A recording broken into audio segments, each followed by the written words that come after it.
Keepin It Hundo is back. I'm your host, Matty Hundo. Today's guest is Todd Marinovich. He's one of the most unique and complex individuals I've ever met. His story has been well chronicled, but he's been out of the spotlight for a long time now.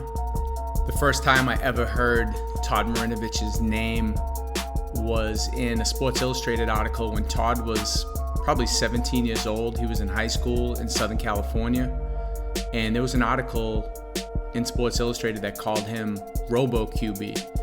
He was trained from the womb, really, by his father Marv to be a quarterback, and he had very controversial and innovative methods of training Todd from a month old until he became an NFL quarterback. I mean, we're talking about some pretty sick shit, like teething on kidneys, raw beef kidneys as an infant.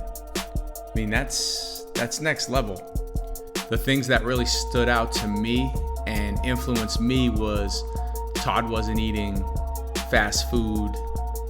He was eating all natural food. This was something back in the 80s that was way ahead of its time. And at that point, I stopped eating fast food. I haven't had McDonald's or Burger King or Wendy's or any of that since. And I was probably 13 years old, something like that. We'll get into that deeper with Todd, and we'll talk about his path from the number one player in high school at the time to starting quarterback at USC as a freshman to first round pick and starting quarterback for the Raiders as a rookie to being addicted to drugs and living on the street. This is a story of nature versus nurture and the dichotomy of having an absentee father or a father who's overbearing. It seems like the answer to that question is a no-brainer, but after hearing this, you may reevaluate that. Todd's had several Sports Illustrated exposés, as well as an ESPN 30 for 30 back in 2011 called the Marinovich Project. You want to talk about setting the bar high. Not only did he have this pressure in his face every day from his father, but he also had to live up to the reputation of his father, who also played at USC and played for the Raiders. I mean, this stuff it's unattainable, and Todd reached the bar every time until he couldn't do it anymore. To put it into context, I hear stuff from my hometown about guys who don't want their kid to be a pitcher in Little League because they made the All-Star team in Little League, and they don't want to put that pressure on the kid. But some of the training methods that Marv Marinovich gave to his son were genius, cutting edge. It was comparable to the way the Russians trained Ivan Drago in Rocky IV. Todd even alludes to this in our conversation that some of the practices were Eastern Bloc philosophy, but you take an introverted kid with an overbearing father, put him on the biggest stage in football, and treat him like a lab rat. I think it's a recipe for disaster, and that's what we witnessed as Todd became a man. Everything unraveled. I'm sure Todd has plenty of rock bottoms. They talk about rock bottom with drug addicts. I read an article where he was the backup quarterback in the CFL after he had exhausted all his opportunities in the NFL, failed drug tests, stints in rehab. He went up to Canada, and at halftime of a game, while the coach was giving a speech in the locker room, Todd was in one of the bathroom stalls shooting up and smoking crack. Yeah, that was a common thing for him, where he would try to balance the ups and the downs by bringing himself up and then down, or bringing himself down and then bringing himself back up with the crack. Well, he split his hand open on the crack pipe, and he had to go out to, all he had to do was hold a clipboard at that point. But I would say that's definitely got to be one of the rock bottoms. So I have a connection to Todd. Shay Cotton, a previous guest, was trained by Marv Marinovich. He actually discussed it in the podcast. So I went out to Palm Springs and we recorded at my hotel. I haven't recorded in a while, and if Todd hadn't reached out to me, I'm not sure I would have recorded again. I know nobody cares. I know this is a select audience that listens to this, and I'm okay with that. I do this for myself, and this was one I had to do, and this was an opportunity I couldn't turn down. So thanks, Todd. And I think it's safe to say we both gained something from the Todd Pod. It was therapeutic. It was fascinating to pick his brain about stuff I had read about for years, finding out if this stuff was accurate. But what a complex guy. Definitely not your typical jock, not your typical athlete. And I'm so glad that he's clean and he's a father and he's a good father. I really wish him the best on his recovery and his sobriety. I read something that said Marv had been such an overwhelming presence in Todd's life that he needed to be diminished before his son could truly face him. Todd says it wasn't a conscious decision, but it sure makes sense. His father is suffering from late stages of Alzheimer's. Despite the abuse and controversial methods of Marv's madness, Todd has always been a staunch defender of him, saying things like, Marv loved me when I didn't love myself, and someday people will realize what a genius he is. The article went on to say, all Marv wanted to do was mold athletes, and Todd was his favorite piece of clay. I've never judged Todd. I've admired Todd. I've even aspired to be like Todd.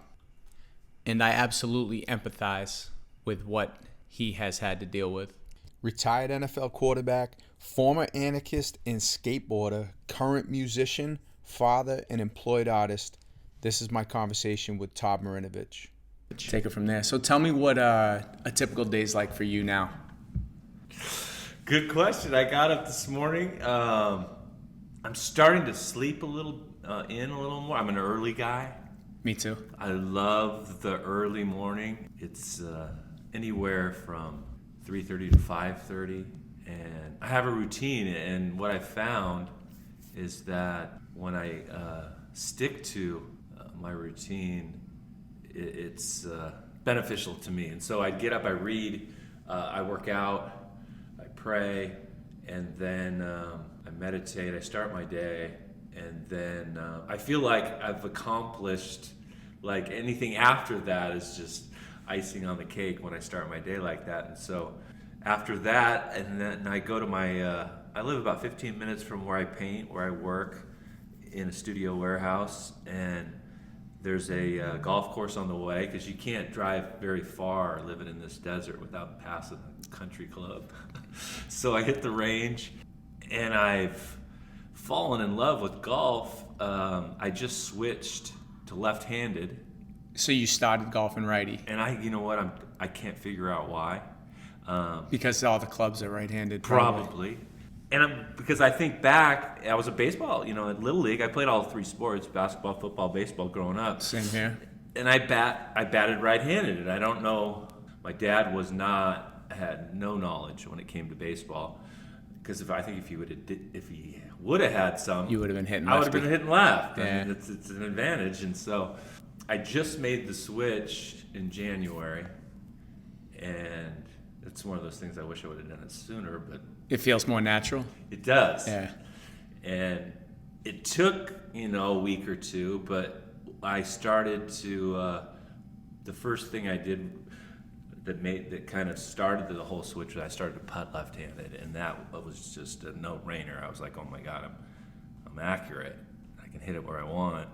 Then it went to a pitching wedge, and then yesterday I just bought my first left-handed driver. So, I don't take myself seriously, and golf is one of the toughest games ever, if not the toughest game. It's funny you chose golf as your sport. It's such a mental game. Yes. It's all mental. Yeah. I love it.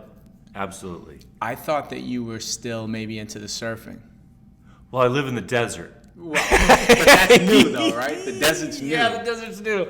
When I get to the coast, which isn't far, And I love this desert because it has a small community feel to it. It is absolutely beautiful 8 months out of the year. Now, come May, it becomes an oven, and I've spent one summer here, and I'll never do it again. So summers you go to the coast? Go to the coast, yeah. Where I grew up in the ocean, and so did I, but I could only go in the ocean 3 months a year. There, yeah, it's different. There's nothing like it. You were surfing at a young age? You know what it was, and that came later. I was every activity that you could do on the beach, I got involved in. Yeah. And I truly love body surfing. It's one of my most favorite activities ever. Same here. Because you don't need anything. Yeah. You're not lugging anything. Maybe a fin or two. Yep. And then boogie boarding, sponging, we call it, or surfing. Surfing's next level. It's hard to. It's one of those things, like trying to describe childbirth to somebody that has never witnessed it, and it's beyond words. I got into it last year, and it was more for the mental side of things and the peaceful side of things. I love the ocean. Like I said, I grew up around the ocean. I love being in it. Yeah. I always body surfed. Yeah. I would be out on vacation in Cabo or someplace, and all the surfers would be the only ones in the water because the water's a little rough, there's rocks, but I'm out there body surfing, and nobody's out there. No. None of the people at the resort are out there, and I look like I'm crazy out there, but I love it. And I'm talking to the surfers, and I'm like, why don't I do this? Yeah. I need to start surfing. Yeah, and it's like anything. The ones that do it well make it look so easy. Oh my God.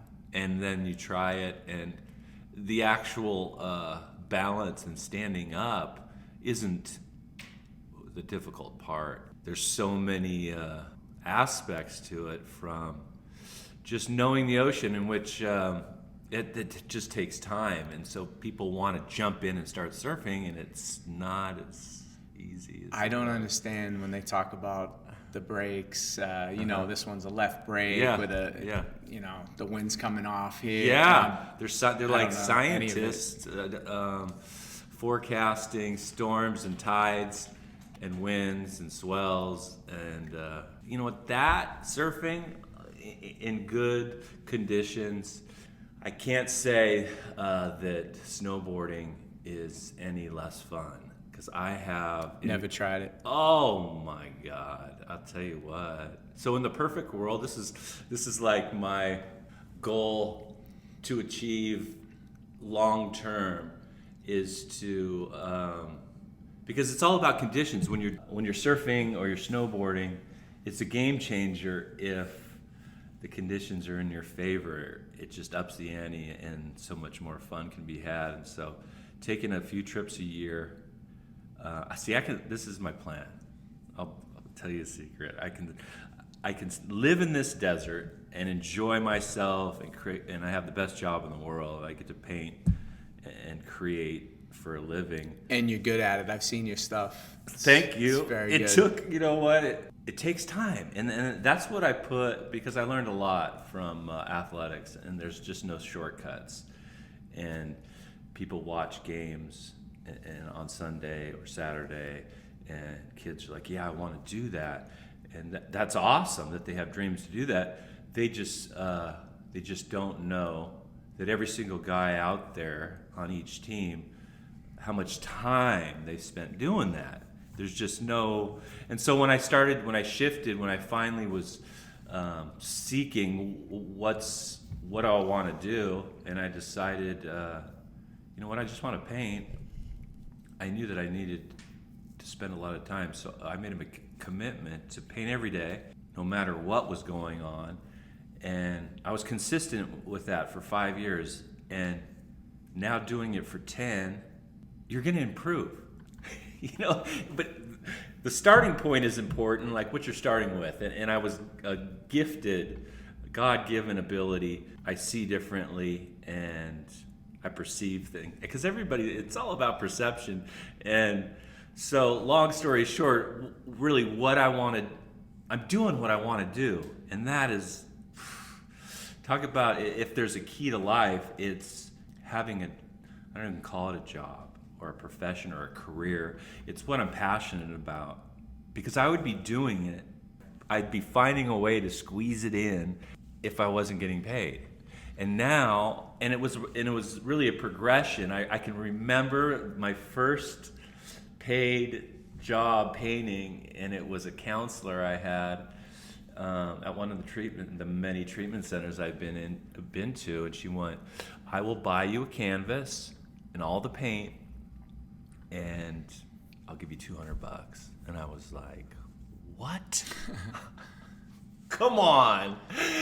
It shocked me, and I was like, "Holy shit." You can say anything on here. What? You can say, okay. I just didn't stop there, and it wasn't. It was a little bit about the money, because I was like, you know what? I was scraping at the time, and so $200 plus all the paint that I didn't use all on her piece, and I got to use that. I was like, I want to do this. To just finish up, my goal is to live here, paint, and then take trips to like great locations for snowboarding and skiing. But that'll also inspire creativity. Yeah, because I swear, a friend said to me, Todd, athletics and art are so similar. All we're doing is creating and adjusting. Yeah. And that's sports, that's art, that's life for me, because everything's always changing. We can't... And I've been gifted to not be rigid in thinking or movement, and it's been helpful.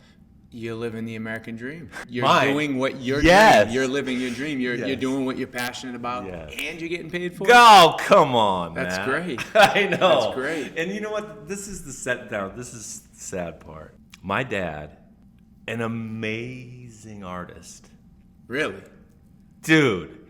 Puts me, he's a sculptor and a wood carver to the extreme. He instilled in me, you can't make a living at it. There's a reason why there's a term, starving artist. And I know he loves me. I know he has more experience than me. And so I'm a little guy looking at this guy going, well, it must be true. My second year at USC, I was floundering around in every department. I was going to be a geography major like Michael Jordan. That's what he was. Yeah. And I was like, fuck, no, that's not it. And then Larry Smith. Yeah. Coach at USC, who we clashed. However, he changed the trajectory of my life in many ways. But the biggest way was he called me and he goes, Todd, you're not going to class. I was like, yeah. Why? I said, I hate school. Just hate it. Always have. When I was in kindergarten, first grade, I can vividly remember there was only 2 times during school that I enjoyed, and it was art, when they passed out all the paints, or it didn't matter what we were doing, and the time just went over. It was gone. It was like they just passed it out, and they said, oh, time to clean up. And I was like, what? And it was the same thing with recess or PE. Yeah. So I knew early that there was magic in that. And so when he called me in, he said, he goes, if you could do anything you wanted to do, what would it be? Without hesitation, it was like art. And he goes, well, why aren't you doing art? I was like, well, the old man's not too keen to the idea. Since many decades later, I went to Arizona to see his Larry Smith's wife, Cheryl, because Larry has passed on. Yes. And so cleaning up my wreckage of my history, I went to make an amends to her and her family, and she told me the story of when he came home from that conversation. It was devastating to me, and how sad he was that I was not doing really what I wanted to do. But when I walked out of that meeting with him, I went, well, shit, if the head man says do it, I'm going to do it. And it was the first time I've ever enjoyed school, and for one semester it was my best school experience ever. Yeah, because you're working on projects that you actually enjoy. Yeah. You're going home and let me see how good I can make this, not let me get this over with. Right.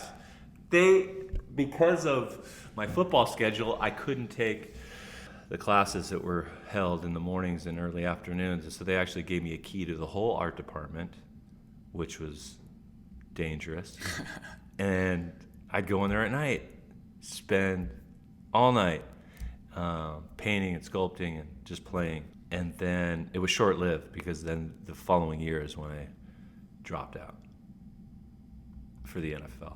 And I felt like it was something that I had. It was crumbling. The relationship with Coach Smith was crumbling. And my only really regret in that whole time period was that I did let the guys that I came in with, my group of guys, down because they felt like they were abandoned, and it's definitely a brotherhood when you come in with a recruiting class. For sure, you guys are You've all experienced it. Having a shared experience at the exact same time, and you want to spend these 4 years together, right? Get great together, yes, and become pros together, and all that. Yeah. So it is what it is. So my day, the driving range, and I'm just working on my stroke, and it is there are so many parallels which I just freaking love, and especially being on the left side of the plate or the ball, the stance, the positioning, feet connecting and balance with the ground is throwing. Because in actuality, balance is everything. Yeah. And it was what my dad's whole science and study of athleticism. He spent his whole entire life pretty much studying this stuff, right? And he really got good at. He had an eye for training and finding weaknesses, and so that rubbed off on me. There was no avoiding it, even though there was years I tried, but it would always pull me back in.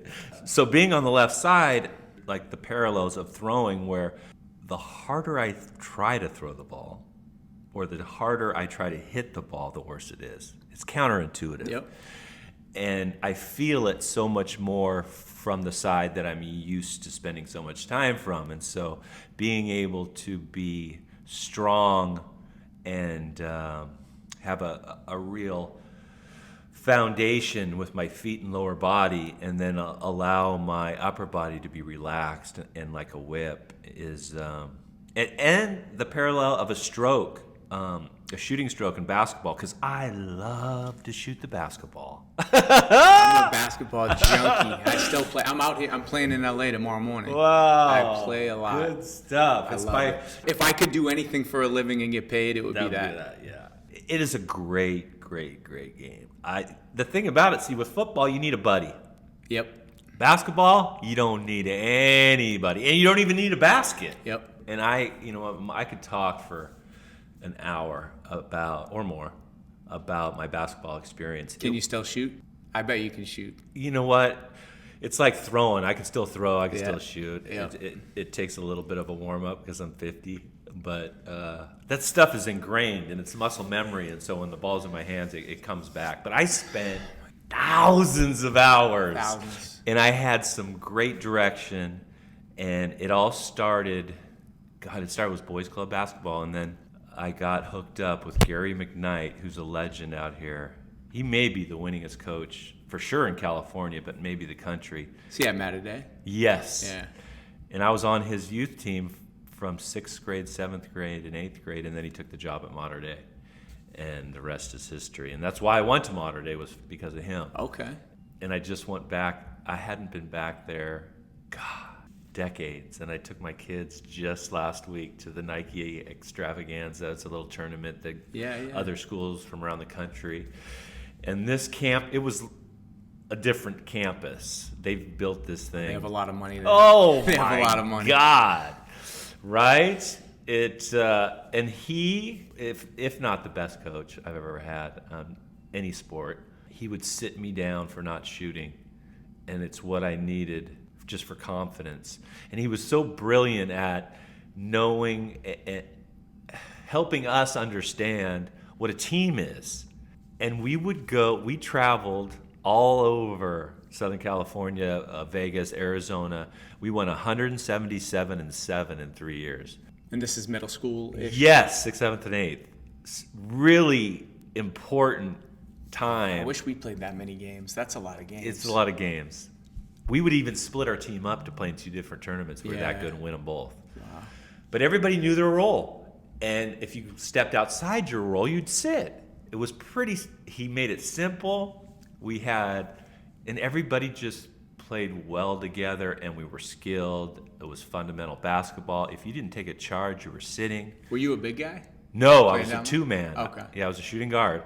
Moved well enough that I wouldn't hurt us on defense, but I wasn't guarding their best guy. You know? If a team would sit in the zone, I would kill them. So they'd have to man up, and then our post man would just destroy. I hate to date you, but wasn't this before the 3-point line too? You know what? I woke up. I was a junior. Was it? Yes, I was a junior in high school. I had left Mater Dei. My buddy called me, but they're putting in the 3-point line. Like what, 87? Yes, it was 87, and I went, well, I'm shooting from there anyway, yeah. So I'm just going to get an extra point. Yeah. And so I get to play Gary McKnight, my old coach, and Mater Dei when I left school, and we played. And I was lights out, and I was hitting threes. I ended up with over 30, beat Mater Dei, and Gary was just with that pose, arms crossed on his belly, just shaking his head, going, you're my guy. Yep. Really fun, really. And what I got to experience way before high school is playing against black guys. Back then in Orange County, you're not seeing too many brothers. Right. So we're going to inner city, Long Beach, LA, the Valley, all over, and getting to experience kids that are some serious athletes. Can run, can play. Now, why did we win? Because we were a better team. Yeah. They had better athletes. Sure.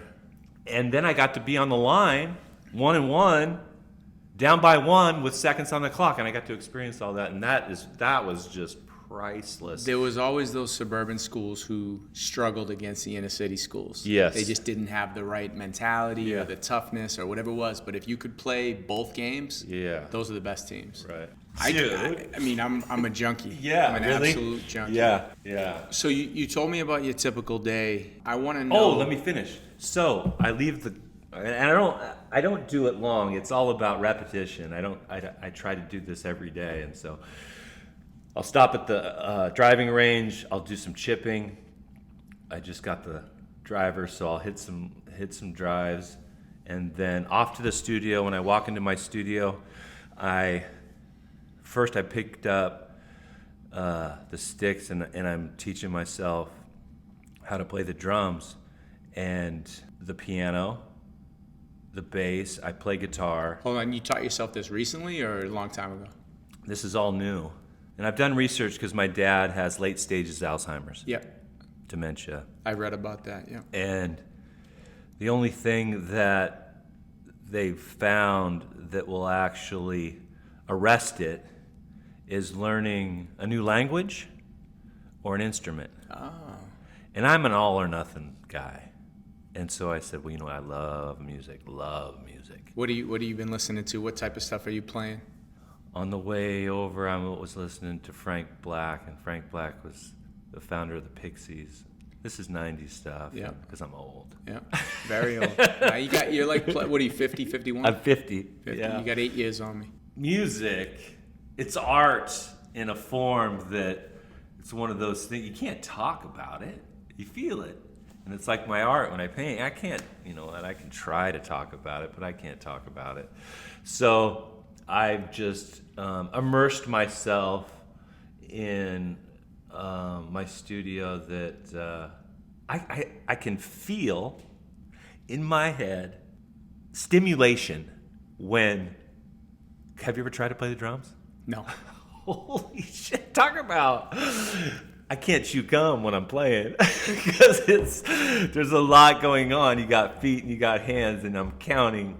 But I feel, even in the brief time that I've been trying, it looks exhausting. It's going to be a hell of a release because it's physical. Yeah. It's more physical than in any of their instruments, obviously. But there's a rhythm in that. And I'll tell you what, that's one thing that it's hard to describe, but when I had rhythm with my shot, it was look out.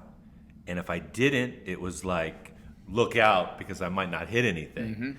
And it's the same thing. See, all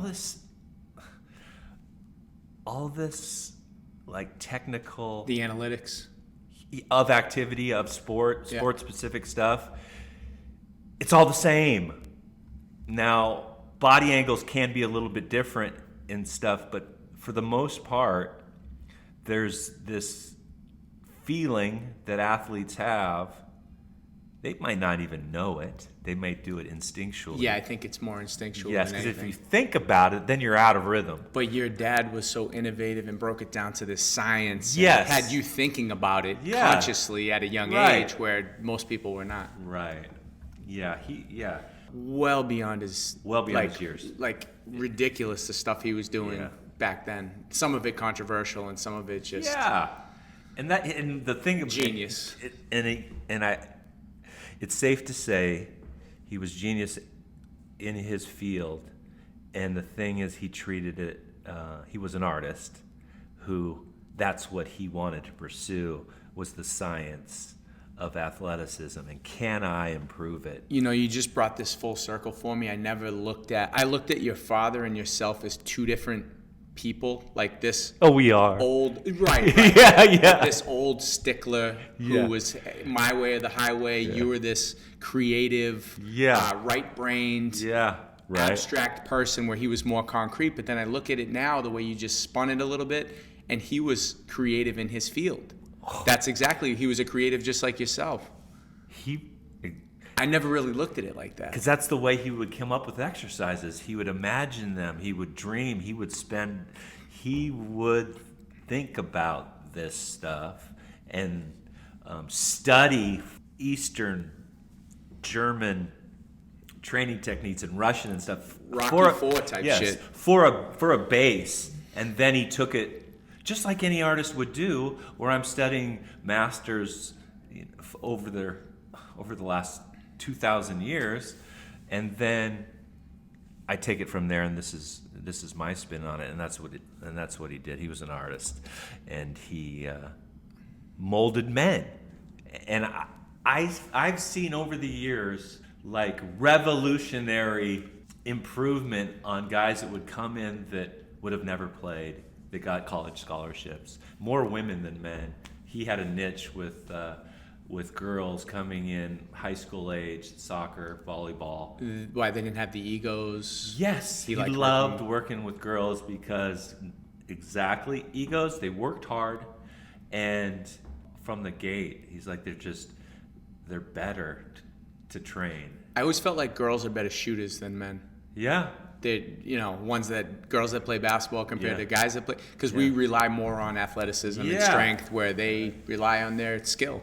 Cheryl Miller was the only girl to ever beat me in a horse. Oh my God. She may be the best of all time. of all time, right. Wow. Yeah.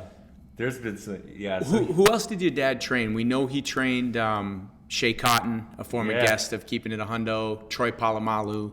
Troy was his guy. Who else did he have? Tyson.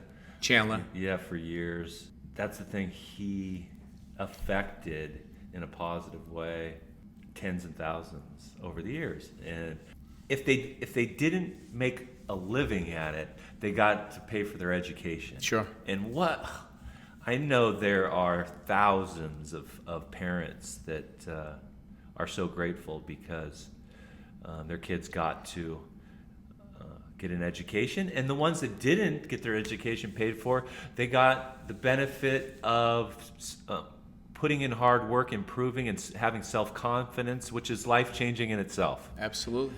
And I got to see guys that were not, I would stamp them as non-athletic, and then in a few years be all conference. And it was astonishing, really. True or false? Some of the innovative or controversial things that your dad was doing was like the stretching of your hamstrings at a young age. Like, is all this stuff true? The working out with a medicine ball before you could walk? Yes, I do not remember. I was too young, but from my mom confirms that was definitely going on. What about you ran 4 miles as a 4-year-old? I remember that. And 8-minute mile? I read that somewhere. Yeah, distance. That's crazy. He went away from that as his training program developed the distance running. But at first we ran, and I just enjoyed the beach. And what a great... I could probably run the beach for miles when I was a kid too. Yes. Because I loved being out there. Yes, and I just wanted to be with him. Yep. It was 2 miles down, 2 miles back. I was young, but I worked up to it. He knew he wasn't just going to take me out there and run me into the ground. And why he did it, it wasn't so I could run long distances. It was for the mental toughness, because that was instilled. He'd always say, when you think you're done or you can't go anymore, you can go another 50% of what you just did. Right. And always pushing the envelope. And it went from distance running towards the end to the rowing machine. And that rowing machine, holy criminy. I'd seen that thing break people, because it was the first thing he'd have them do when they'd come in if somebody wanted to train with him. It didn't matter if they were all pro in the NFL, if they were in the NBA, or they were a freshman coming into high school. But that's when the challenge comes, the inner challenge of, what if I just ignore that? And see, that's why athletes are special, because I don't know any other way, because it's just been my experience, to push through. There might be other avenues for... Well, PEDs is one way a lot of guys use. But it's still need the mental aspect. Yeah, the mental, because so here it is. I was fortunate enough to play at the highest level in our country at a sport that... that's the highest level in the world. For that sport. You're right. We could call it in the world. And when you're at that level, the physicality or where everybody's at, it's a high level. And we're all pretty much... And it's a natural progression. So high school, you got one guy. He goes to the next level. College, off that team, you might have one guy. And so when you get to the final stages, so everybody's pretty equal. What separates the good from the great? And it's the mindset. And it's not news. Look at Kobe. Like that's what that is. He wasn't even the best player on his team as an 11-year-old, 12-year-old. No. And I peaked at a young age. And by the time I got into high school, I was just kind of, I had already peaked. But his mental. It's all mental. And that's why I love golf. Oh, that is all mental. Yeah, I love every aspect of it, and I could talk your ear off about. And I'm a novice, but I can see, because of my experience in other sports, just how next level it is, because it's everything that I really enjoy in a sport, except it's lacking the team. Because that's why I love team sports. There's nothing freaking like it, because my dad made me do track, and I was like, this sucks. That's why I play in the pickup game I play in every Sunday, is for the camaraderie. Yeah, it's the same for 8-9 years now. It's been the same guys every Sunday. It's a combination of church and being on a team. Yeah. It's everything, because it's for me, it's spiritual. Todd and I went to take a leak downstairs at the hotel, and I told him I was going to be out in Palm Springs in a couple months for Coachella, and Rage Against the Machine happens to be headlining Coachella, and that's where this story came from, where Todd talks about meeting the bass player for Rage Against the Machine. We're in Malibu hanging out, and it pulls up Timmy, the bass player from Rage, and he freaks out. He's like, oh my God, can I get a selfie with you? And I was kind of tripping. And then I was thinking, well, fuck, okay, he's probably 10 years younger, and that's what it is. Yeah, right.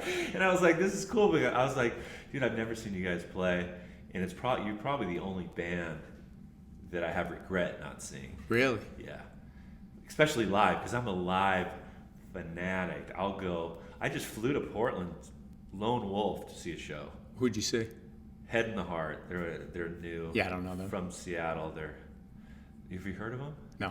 They're fucking great. So, anyways, and he goes, oh, if it was up to me, we'd be playing consistently. And he's like, but I have a feeling we'll play again. And then I just got word that they're playing. So I got a contact. That's great. Yeah, that's great. I'll actually be there the second weekend. There's 2 weekends? Yes. Yeah. Be nice to link up if you're out here. Yeah, hit me up. I'll be here. So speaking of the age gap. Yeah. So the biggest influence you had on me was I actually stopped eating fast food because of you. And I still don't eat fast food. What? I haven't had fast food since I was like 12 or 11 or something. Good for you. McDonald's, Burger King, that stuff. I mean, I've had, there's certain stuff I'll have, but Yes. I haven't had a Big Mac or any of that stuff since I was about 12. And that was because of that Sports Illustrated article. Really? Yeah. That's impressive. Did you happen to see the Sports Illustrated, the last Sports Illustrated? Yeah, it's about a year ago. Yeah. Yeah, so they kind of debunked a lot of that stuff. Yes, and of course, a kid growing up when I did, and the boom of fast food, I tried it. There was just no admitting it at that time. Right. Because that was just not part of the plan for my own well-being, So it was a terrible, it's super hard to explain living in the house, in the environment that I lived in. And then it was being exposed, but it was being talked about on a national level, and it wasn't entirely true. Now, was it like your mom would sneak you a Big Mac here or there, or a Coke or whatever? Yes. Or now you'd be with friends and yeah. But was it fear? Fear. Like if your dad found out, then it'd be. Yeah, because he was hyper sensitive toward anything I put in my body. He had a plan. Yeah. Teething on the kidneys. Yeah, that's one of the craziest parts I've heard. And you don't remember that, but no, that is nuts. No, but I believe it because what I do remember, that's not a stretch. But you had to keep up this charade nationally. It was terrible. Every article that was written after the People magazine, which really launched it on a national level, anything that was written, that's what the lead was. Yeah. I was like, they think I'm a freak. The test tube quarterback, the robo QB, all that stuff. And in actuality, it wasn't to play quarterback. It was just because that's what my dad knew, was to be an athlete. Yeah. He wasn't pushing being a pitcher, being a shooting guard, or a quarterback. I was a receiver like my boy, Barron. Same age. I didn't want the spotlight. It's not my personality. I'd rather just do my job, make a few catches, score a few touchdowns, come back to the huddle and not say a word. And playing flag football, same scenario as my son. Mine was the quarterback got hurt. We need a guy. And now he's doing it. He's playing. Unfortunately, playing quarterback, you need that mentality, and you want to be the guy. You want the spotlight. You want to be the guy. There's this analogy that I've heard, and it's like when you look at a draft class or something, and who do you want to pick, which guy? When they're in a room and we got to go on a road trip, which one's saying, I want the keys? Yeah. Who do you want? Because Todd probably would have been, hey, I'll sit in the back and smoke a blunt. Right. That's Todd probably. You're not. That's your nature. And because now, when I first started playing quarterback in flag football, and then I played a little bit of Pop Warner, Junior All-American, just youth tackle football. Then I always played quarterback, but I like defense more. My first position was defensive end, rush end, and I loved it because I had techniques, because that's what my dad actually played. Yeah. And so I was just technically way better than kids my age. And then I got to play free safety, and then it was just like, what?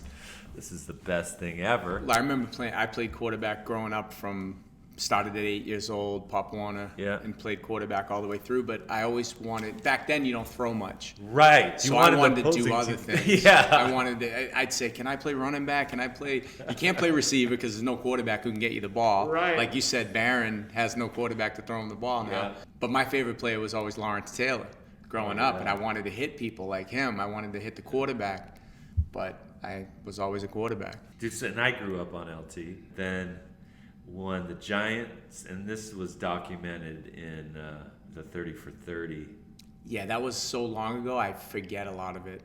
It was a long time, and this game was so long ago. But the thing about it is, when you play and you look across the line at LT, it's... Oh, you played against LT? Yes. Oh, my God. I think I remember that. Yeah, so... Raiders Giants, like 1991. 91, 92. 92? Yeah. So they were really good then. They were good. It was the LT's second to last year, so Yeah. he wasn't... Oh, it was a LT. year after they won the Super Bowl. No, 2 years after they won Yeah. the Super Bowl. So he was kind of... He was on his way out. Yeah. But still, the best defender maybe ever Yeah. on his way out is better than most. Sure. And so when I called Marv, because our joke was through growing up, is like he'd always downplay who I'm playing against or who the team's playing against. He goes, "You're not playing the effing New York Giants." Finally, I got to call him and say, "Guess who we're playing this week? The fucking New York Giants." Yeah. When you're practicing, look, it's not the New York Giants. Yeah, like come on. It's not Lawrence Taylor coming at you. No. And so when I look across the line, and thank God I'm a lefty, because LT was always lined up to a right-hander's backside. Yep. And so when I'm walking up to the line and I look to my left, there he is standing there, bigger than he looks on TV. And dark behind that white cage. Yeah.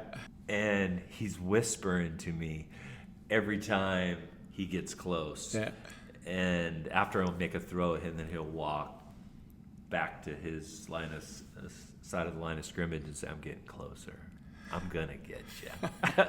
And he never got me. No. But it was an experience where I'll never forget. And we won. And it was one of those games where we had the ball. All we needed was 2 first downs and game's over. This is in LA? This is in LA.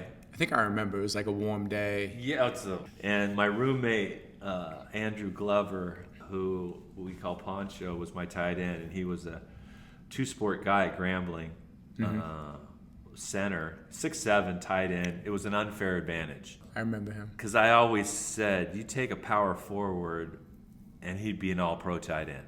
And look what they're doing all over the league now. Yes, the tight end position is not what it used to be, and it's just, it's smart, put him out, and it's a mismatch. There's nobody really that one-on-one cover a guy that has skills, bodying people, and positioning people. Ball skills. Yeah. Body and skills. hands. There's no basketball player with bad hands. Yeah. None. You can catch. You can make one-handed catches. So I like to talk shit a little bit. Pepper Johnson was their inside, and he was a big inside linebacker, like 260. Yeah, he was. And I'd say, "I'm going to my boy again, right here," and I would be pointing at Poncho, and you can't stop it. And we did that consecutively for 2 first downs and won the game. It was a highlight, because all I wanted to do, and I knew it at a young age, I wanted to play with the best guys, play against the best guys, and play with the best guys. It was a long journey to get to the NFL. It was a short experience, but it was an amazing experience because I got to play with Hall of Famers. Your team was loaded. Loaded. You got, what, Marcus Allen, Roger Craig, Tim Brown. Eric Dickerson. Dickerson was there. Howie Long. Such a stud. Ronnie Lott. It was super cool. Did you have relationships with these guys? Did any of them try to mentor you when you were going through your problems? Yeah. Marcus was, because we had the SC connection. The SC connection. Yeah, so Ronnie, Marcus were super influential. I couldn't be reached, but they made a serious effort, because the best guys I played with were also the best people. Yeah. And it's the coach was all up in my. You played for Art Shell? I did. Yeah. Art was great. I had a great quarterback coach, Mike White, who's a disciple of Walsh, one of the greatest minds of the game. Yeah. And they said, "You got to carry out your fake, man, after you hand it off." And I was like, in one series, I'd hand it to Marcus, then I'd hand it to Roger, and then I'd hand it to Eric.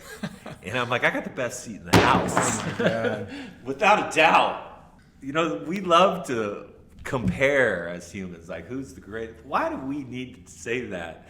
And even though I just said Marcus is the greatest I played, but they were all great. Yeah. And they're all in their own style. because it's just like running backs, for example. It's just carrying a football, and they're all effective, extremely, but they do it in their own way. And Barry Sanders was from my era, and of course he's one of the greatest. Do we need to say who is the greatest? Because you can't. It's not even worth arguing. It's thinking back at it. I played in the backyard, and I would pretend I'd be throwing the ball lefty, trying to be like Todd Marinovich. No, I'm a righty. Oh, you were throwing. I would try to do everything. Playing basketball, I'm doing I'm shooting like Kareem, and I'm shooting. That's what I'm doing. Yes. Roger Craig with the high knees, and Dickinson running straight up. Like it's an art form. Right. They all ran different. Barry with the cuts and staying low. God, they were pretty. When he was with the Rams, are you kidding me? Oh my God. And my dad was coaching the Rams at the time, so I got to experience a lot of cool stuff. And the Jerry curl and the goggles. God, come on. He just looks sweet in his uni. Yeah. The toilet bowl. Yes.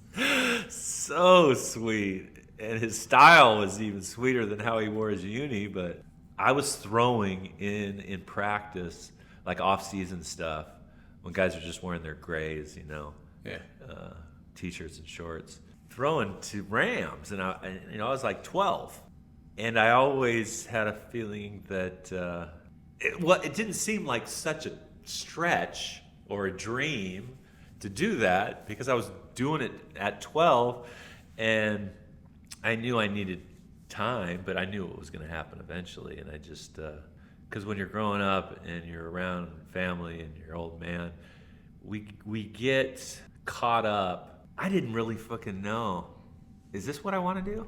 It was like a runaway train where I guess it is. Yeah, as a kid, what did you want to do? Like you were forced into this.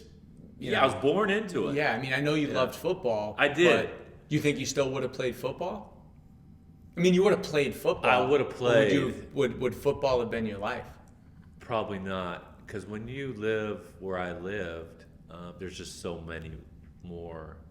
There's a lot of decisions, a lot of different options, because it just wasn't an option because of Marv. There was just so. When I got old enough to where I was started like, is this what I want to do?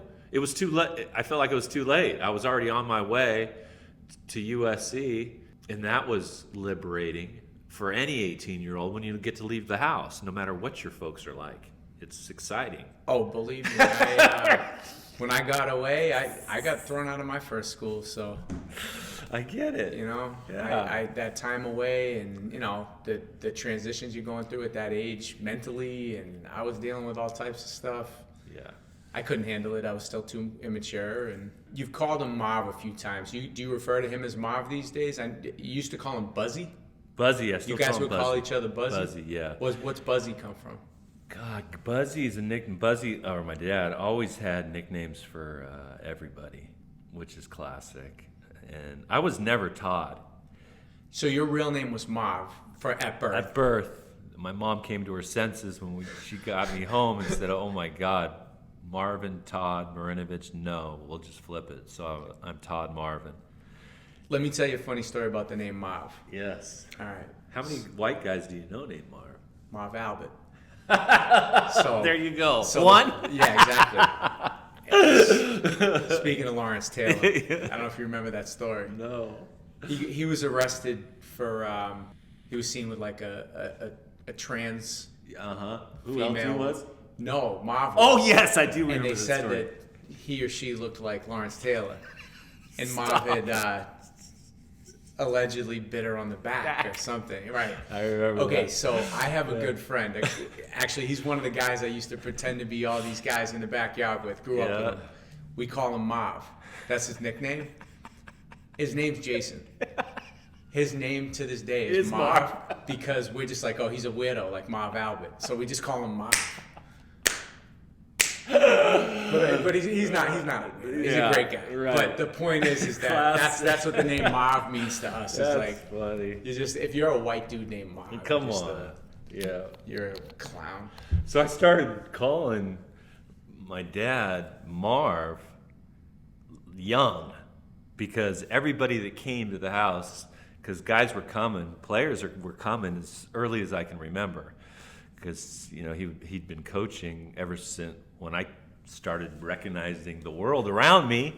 There was big black men and white men coming to the house, and they were just larger than life, and they were all Marv, and I just followed suit. And so about 8, I started calling him Marv. And then as our journey continued, it flipped to Buzzy, and it was Buzzy Bavozo is the full name, and he called me that, and I still call him that. And when I go see him, even though he cannot verbalize who I am, I know there's a place in there, and this is trippy. I don't wish anybody having a loved one suffer from Alzheimer's or dementia, but there's a light inside, even though the mind is gone. The spirit is lifted when he hears me walking in. Buzzy! He still recognizes it. Yeah, and he can't say, "Oh, that's my boy." But there's something. You see it in his eye or something. Yeah, and he loves my music, and what a trip! I had so much self-doubt is the most crippling emotion, but it comes from the brain. Mm-hmm. That just is a debilitating fear that, from my experience, I don't struggle with it, but I recognize it, and I try to dismiss it because it is really of no positive use. And especially for an artist, I'm at a point where I can create, whether it be through songs or painting or sculpting, and be free of that. But it still creeps in, don't get me wrong. And it did as an athlete, and I think all athletes go through this, especially always, as they progress in levels from high school, college to whatever. Look at how you play any sport when you're confident. And then look at the guy, they say the best quarterbacks are the guys who can move on to the next play quick. Yeah. And not keep the past. Well, yeah. Yep. And I'm like that big time. You make a shot and hoop. You make your first shot, you have a good day. Right. You miss the first 3 or 4. Right. You start getting hesitant. Right. I mean, still like that in pickup ball, True. It's so, like we said, it's mental. I had a good personality for the quarterback position, in a sense that I could forget the bad. Yeah. And that quality hasn't suited me so well in my recovery from substance abuse, because I need to remember that trait of forgetting about throwing it to the opposing team and it going for 6 is a great attribute when you're a quarterback. But when you're trying to live drug and alcohol free, it's important to remember exactly where this decision is going to take you. And so there's so many parallels to art, to my life today in recovery, to athletics. They parallel, and it's helped me in my life when I can look back at all these valuable experiences through sports and apply them to my life. Because where I was heading for trouble is when I walked away from a game that I did for so long and didn't bring any of it with me. I completely turned my back on it. And the first thing was my physical nature of not training it and just completely not wanting to do anything. But all the discipline and everything you learned from it, you left in the past too. Everything. Yeah. And that is tragic because there is just gold in it. And now, through a lot of work and identifying, this works.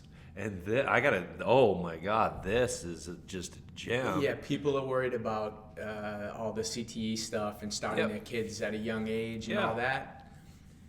And then there's the pros and cons of playing football. I got so much out of football. I mean, sure, I got injuries, and I probably have too many head injuries and knee surgeries and all type of stuff. But the discipline and the camaraderie and the hard work and everything I learned from football was like lightweight military training. You know, sure is. Stuff whatever you learned going to war, that's what we learned in football. Yeah. And I wouldn't be who I am today without that. No, my work ethic or... Like today, we walked in here, right? There's the guy that was working for the hotel. Yeah. He said a name that I have not heard in 30 years. Yeah. And when he said it, boom, I know him. And why? Because we bonded in a way that it affected me emotionally and in my nervous system that I don't forget. That shit is in my bones. And so, this is funny. You know how many people in the last 30 years that I've met that say they played with me? I don't forget who I played with, like you just saw. Yeah. Why they do that, I don't know. Oh, you're saying you've met people that say it, but you know you didn't play with them? Yeah, I don't, bro. And it will be like second party, like, I'm with a guy that played, and I go, well, what's his name and what year? Just so I can, because I played on a lot of teams and for a long time. You know every name, or you know every face, or both? Like both. Okay. I know, and from now I can't go as far back. Well, some of them I can pretty much do all. You know. Yeah. But if you played in high school with me and you played it with the Trojans with me, and most definitely if you played with Ray. But I don't know where this comes from, ego, or I need to be noticed, or I just want to be a part of, which are all human. But I don't forget who I went to battle with, and you said it. And how Marv put it to me early on that changed my perception. Two things. You're a gladiator. You're going into this arena, and you're going to lay it out on the line. You're going to give it all and leave nothing. You get to walk home or get on the bus. Now, in ancient times, there was only one guy leaving. Can you wrap your head around that? And I was like, holy shit. I get to leave this arena, so it's all good. Yeah. Then the fear went away. And his other one was, there were like PBS shows back in the day where there would be these prodigies, either violinists or pianists playing the piano, or gymnasts, swimmers that spent like serious hours a day. Like we're talking more than 6 hours a day. So when he laid it out like that, he goes, so the time you're spending is a fraction of what real Olympic athletes are training around the world. So don't think you're really doing much. You're doing much. Oh, man. He gave you the okie doke there. He did, yeah. You're like, I'm not. As long as there was a carrot at the end, and that was always, you get your workout done, you can go to the beach. Yeah. So we talked about your typical day. Tell me about your typical day 15 years ago, 10 years ago. I've read stuff, but like, brutal. Is it as bad as it seemed, or was it worse than I've read? Hard to say. It was horrendous. The adjective's horrific. It's sad. It's really sad, man. Because I looked up to you, and you're a portrait of health. Yes. And I got to a place where there was nothing human about my day-to-day or existence. There was one thing on my mind, and that was to anesthetize any resemblance of an emotion. If I just didn't I did not want to feel. there was so much guilt, remorse, shame, all these heavy, heavy negative emotions that fueled my addiction. And a guy that I look up to because his humor and his journey is Russell Brand. Yep. And he pinpointed it that marijuana is not a gateway drug, which we hear. I heard it when I was starting to smoke pot, when the name Marinovich came to the surface. Yep. And then he goes on, alcohol is not a gateway drug, caffeine, nicotine, those are not gateway drugs. Trauma. And I thought about it, and trauma, there's a lot of trauma. There's abuse trauma, sexual, physical, emotional, all this stuff. And I've thought about my journey through recovery, and it's dead on. I mean, it's the percentage of people that are struggling with addiction from substances, alcohol, you name it. There's trauma there. And it was the turning point for me, because here was my gig, and it takes what it takes, and it's not like that I've arrived.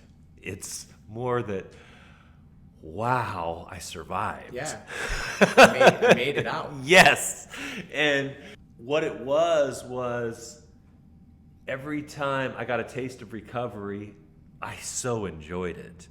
I was like, wow, I love this new life of being able to connect with people. Because really what I found it to be, what I was seeking my entire life from being 14 years old, is a connection with people. And I just didn't know how to connect.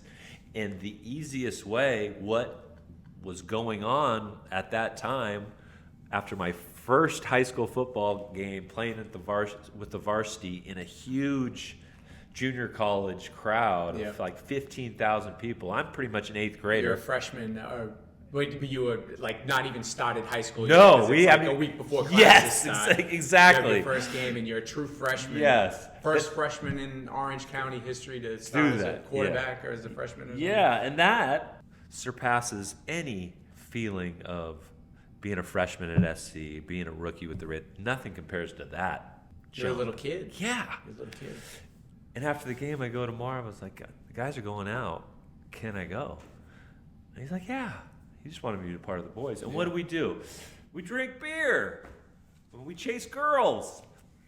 And so why I come to that is all I was seeking was a connection. Yep. I did not know.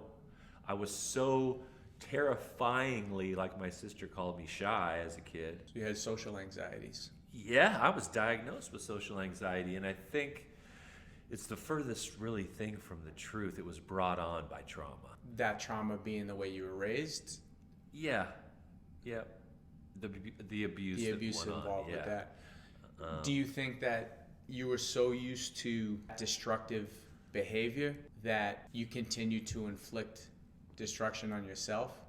Is that part of the abuse, the drug abuse? It's part of it. Because they say, meaning therapists and whatnot, when you get comfortable in a situation, not necessarily happy, but you're comfortable with trauma or dysfunction, you always go back to that. People who are in dysfunctional relationships or grow up in a aren't home even conscious of it. Right, and you seek it out unconsciously. Right. I wasn't aware of it, but I was I was recreating what I grew up in. Right. Without even that environment existing. I was just recreating wherever I was. Every authority figure that our paths crossed was Marv. From Larry Smith, my coach at USC, to Al Davis, to the list goes on and on and on and on until you stub your toe so many times, you got to start looking. It's not my toe. I really have to do some self-reflection and self-analysis and really seek to change. So when I would get a taste of sobriety, I would go back. I had been for decades of getting that relief, even though that relief was destroying my life, I still would get moments of relief. And so every recovery attempt would get a little bit longer. And then when I would make a bad decision, that time out would get a little shorter. And then finally, because this is really this trauma linked to addiction is relatively new. It makes Brene Brown talks about yes, it. it makes complete sense. And I did a treatment that I can't tell you how it works. It's called EMDR. Have you heard about it? No, I don't know that. What's EMDR? It stands for eye movement desensitization reprocessing. I did hear about this. Yeah. Okay.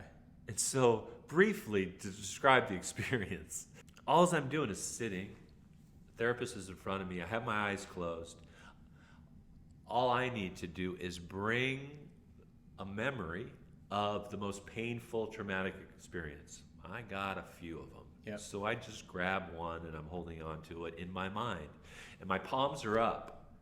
And I feel a tapping from her fingers, it's actually his fingers, on the palms of my hand. When is this? How long ago? Gosh, over a year now. Okay. Now, I had heard about this type of treatment for at least 5 years. And I would ask people, similar to me, they were like, I can't explain it, but something has happened and it's changed their life. Going in, know that things are going to come up and memories are going to come up that you totally forgot about. And so in my head, there brought up fear. I was like, oh, there's going to be more of this trauma that I stuffed or buried that I had forgotten. It was the complete opposite. So because of my trauma was so intense, it was blocking all these amazing memories. Okay. So the first one, it was like, so my eyes are closed. I start with this horrendous, horrific experience, and then it changes. Do you mind giving the vague description of what the horrendous experience was? I just want to know what triggered the good stuff. It was always most of my trauma throughout my it started when I started playing team sports, and it was just all the sports. And it was always after games. Car rides? Car rides, because oh my God. I remember those. There was nowhere to go. The criticism. I know, over and over, and the more that he would lecture, the more rage he would get.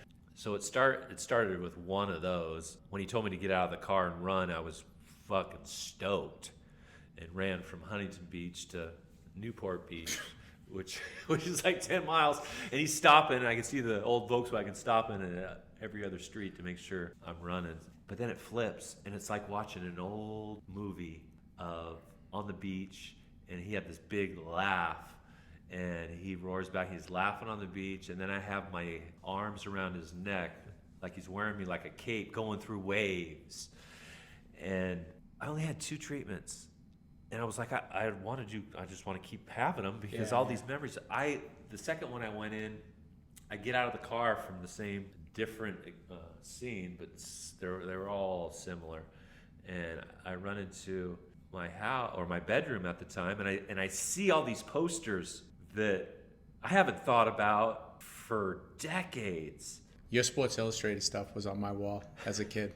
It's crazy, right? That is crazy. Dr. J's leap from the free throw line. Yeah. Farrah Fawcett was on the wall. That's how old I read. Didn't you put up Elway instead of a poster of Elway instead of Farrah Fawcett? Or you had some I had chick Elway on the wall then, that you took down. And then that changed. So I was into Christy Brinkley because she was That's who it was. It was Christy Brinkley. The first SI girl. Yeah. Elle McPherson. Yes, Elle. But then, so I'm crying in my mind's eye, head in the pillow, and see, during those years, I thought I was alone. And my sister's room we had a common wall, and so she heard it, and she would come in and comfort me. Yeah. And I didn't remember any of this. She would come in and cuddle me at night, saying it's going to be okay. And then my mom, she leaves. My mom comes in, and my mom's got a Tupperware in her hands full of sweets, like brownies and cupcakes, and she's tiptoeing, because she's jeopardizing her life with these sweets, creeping down the hall and into my room. and telling me that she loves me, and then just hide them under the bed. Was your sister allowed to eat that stuff? No. Nobody was supposed to eat it? Nobody in the house. Okay. That treatment, non-invasive, it did open up some dreams after that were bizarre, but that's par for the course. Who has Every night. a sane dream? You know, that some of them are just fucking out there, but they were magnified after this treatment. But what I got from it changed my relationship with my mom, my sister, and my life. When you went into this, you had heard about this treatment. Yes. What made you more open this time to the process? You've been to therapy, you've been to jail, you've been to rehab, you've been to, everywhere you could go to rehabilitate. And this time, what caught this time around?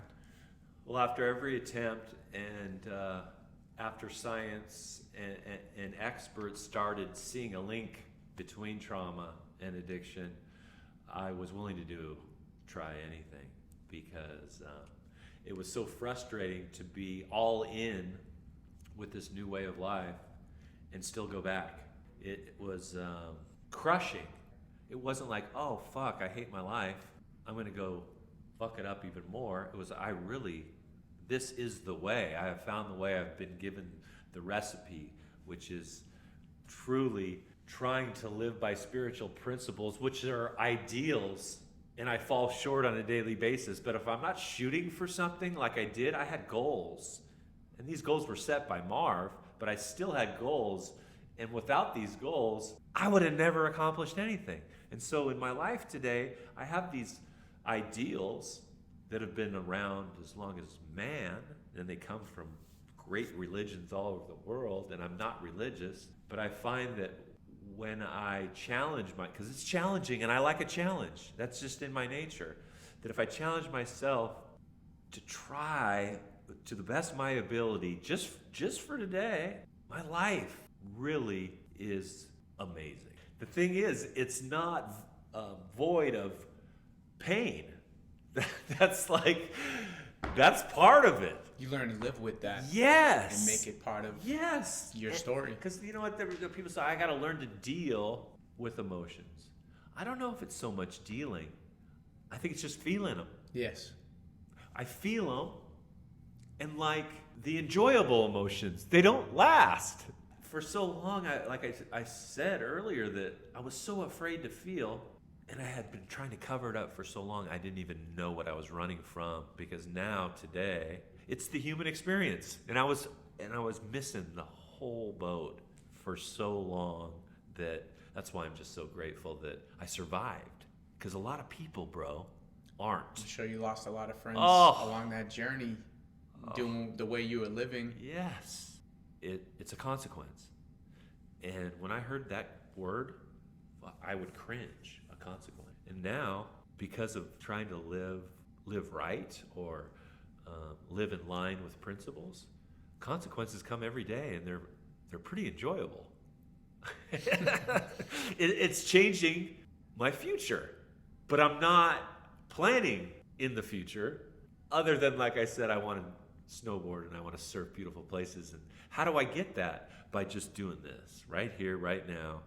It's so fucking cliche, and I hated to hear about it. You know, one day at a time, just for today. And in actuality, when I fully grasped that mindset, it did change everything. Because I'll catch myself, I not only don't just live for today, I live today like this is it. Because in actuality, we don't know if tomorrow it will ever come. So I'm on a hike with a group of friends, and there's this waterfall. This is here in the desert. There's like oases. There's all kinds of water. There's waterfalls out here? Yeah, there's an underground river that runs throughout this whole Coachella Valley. There's more water here than anywhere in California. And so we're hiking this waterfall, and I hear a friend. I go, you know what? I'll get in that tomorrow. I'll get in that next time. And I heard myself say, next time. I was taking my shit off and in that thing, because there are no next times. And also on that same vein, while I'm out here, I really want to see Joshua Tree. I've never been. This is my first time in Palm Springs. Wow. And I want to see the Salton Sea. Yes. Have you done both of those? You've definitely done Joshua Tree. I have, and I was just, because I said I love live music is my bread and butter for entertainment. And I'm trying to seek balance, and that's like the art of living, balance. And so like me time is going to see people perform musically. And there is a gem on the way to Joshua Tree. It's called Pappy and Harriet's. Oh my God. It's a live music. Yeah, it's venue. like a bar. And it was rated in Rolling Stone as one of the top intimate venues in our country. And I went for the very first time last weekend, and dude, I walked out of there. I couldn't even stay for the whole show because I'm getting old. And if I don't get a nap, I'm done. And I walk out, dude. You don't even have to look up to see the stars. They're on the horizon. Wow. Because it's from here, you're going up towards that mountain. Yeah. And going up there for the stars alone. But then you get a little music on top of it. It was like a win-win. Wow. Yeah. Yeah, this place is a gold mine. And for years, I'm like, what the fuck are people doing out in the desert? Yeah. I didn't know. And I'm judging before I experience it. Because I'm in love with the ocean. Yeah, I always live on the ocean. I need the ocean. Yeah, I do too. But having a little mix is the spice of life. So you never really broke down what a day would be like for you back 15 years ago. I really like to know, like, you wake up and I know you were skateboarding a lot. Well, I had no home. Okay, that's something that was never said in any articles I read, but it seemed like the life of a homeless person. Yeah, I was homeless, but always had a roof. I wasn't crashing with friends, crashing with chicks, crashing. Yeah, dude, I was a professional couch surfer. Yeah. Concrete surfing. And surfing concrete during the day. I suffered more injuries learning in my skateboarding. Oh man, I was addicted to that. And you took up skateboarding at like 30 or later, yeah, 35. Yes, I don't suggest that. I've broken a hip and ribs. Oh my God. But it's that feeling. It's the feeling that I get surfing or snowboarding. Balance. And it's kind of weightless, and it's hard to describe. What I've noticed, there's magic when, and it's the same with playing football, that because there's violence, and like with skateboarding, what I really got into was bombing a big hill, that everything goes away. Blacktop is unforgiving as fuck. Like the old AstroTurf was pretty unforgiving, but nothing compared. I mean, you're losing lots of skin, which I don't do it anymore because the consequences are painful, and I get it other ways. Yeah. It seems like it might have been some type of self-destructive behavior. Yeah, a little bit. Seriously, almost like cutting or something, you know? Kind of, but I've never done it. It but comes if with you're cutting, trauma. you're knowing that that's going to happen. There's always, you can make it. In my head, I'm making on every attempt, I'm thinking going in, oh, I got this, which obviously you don't. What type of reaction were you getting from the public, just from people in general? Dude, the worst one, this just freaking came to mind yesterday. So I enjoy people. That's why I do this. Dude, you know? You got the best job. I thought I had the best job, but I would love, I love talking to people. You can do this. What a crazy concept when for years I was afraid of people. What are they saying? What are they thinking? There was a time that made my most inner me, because I'm not what I do. There's a place in me, and I'm not what I think.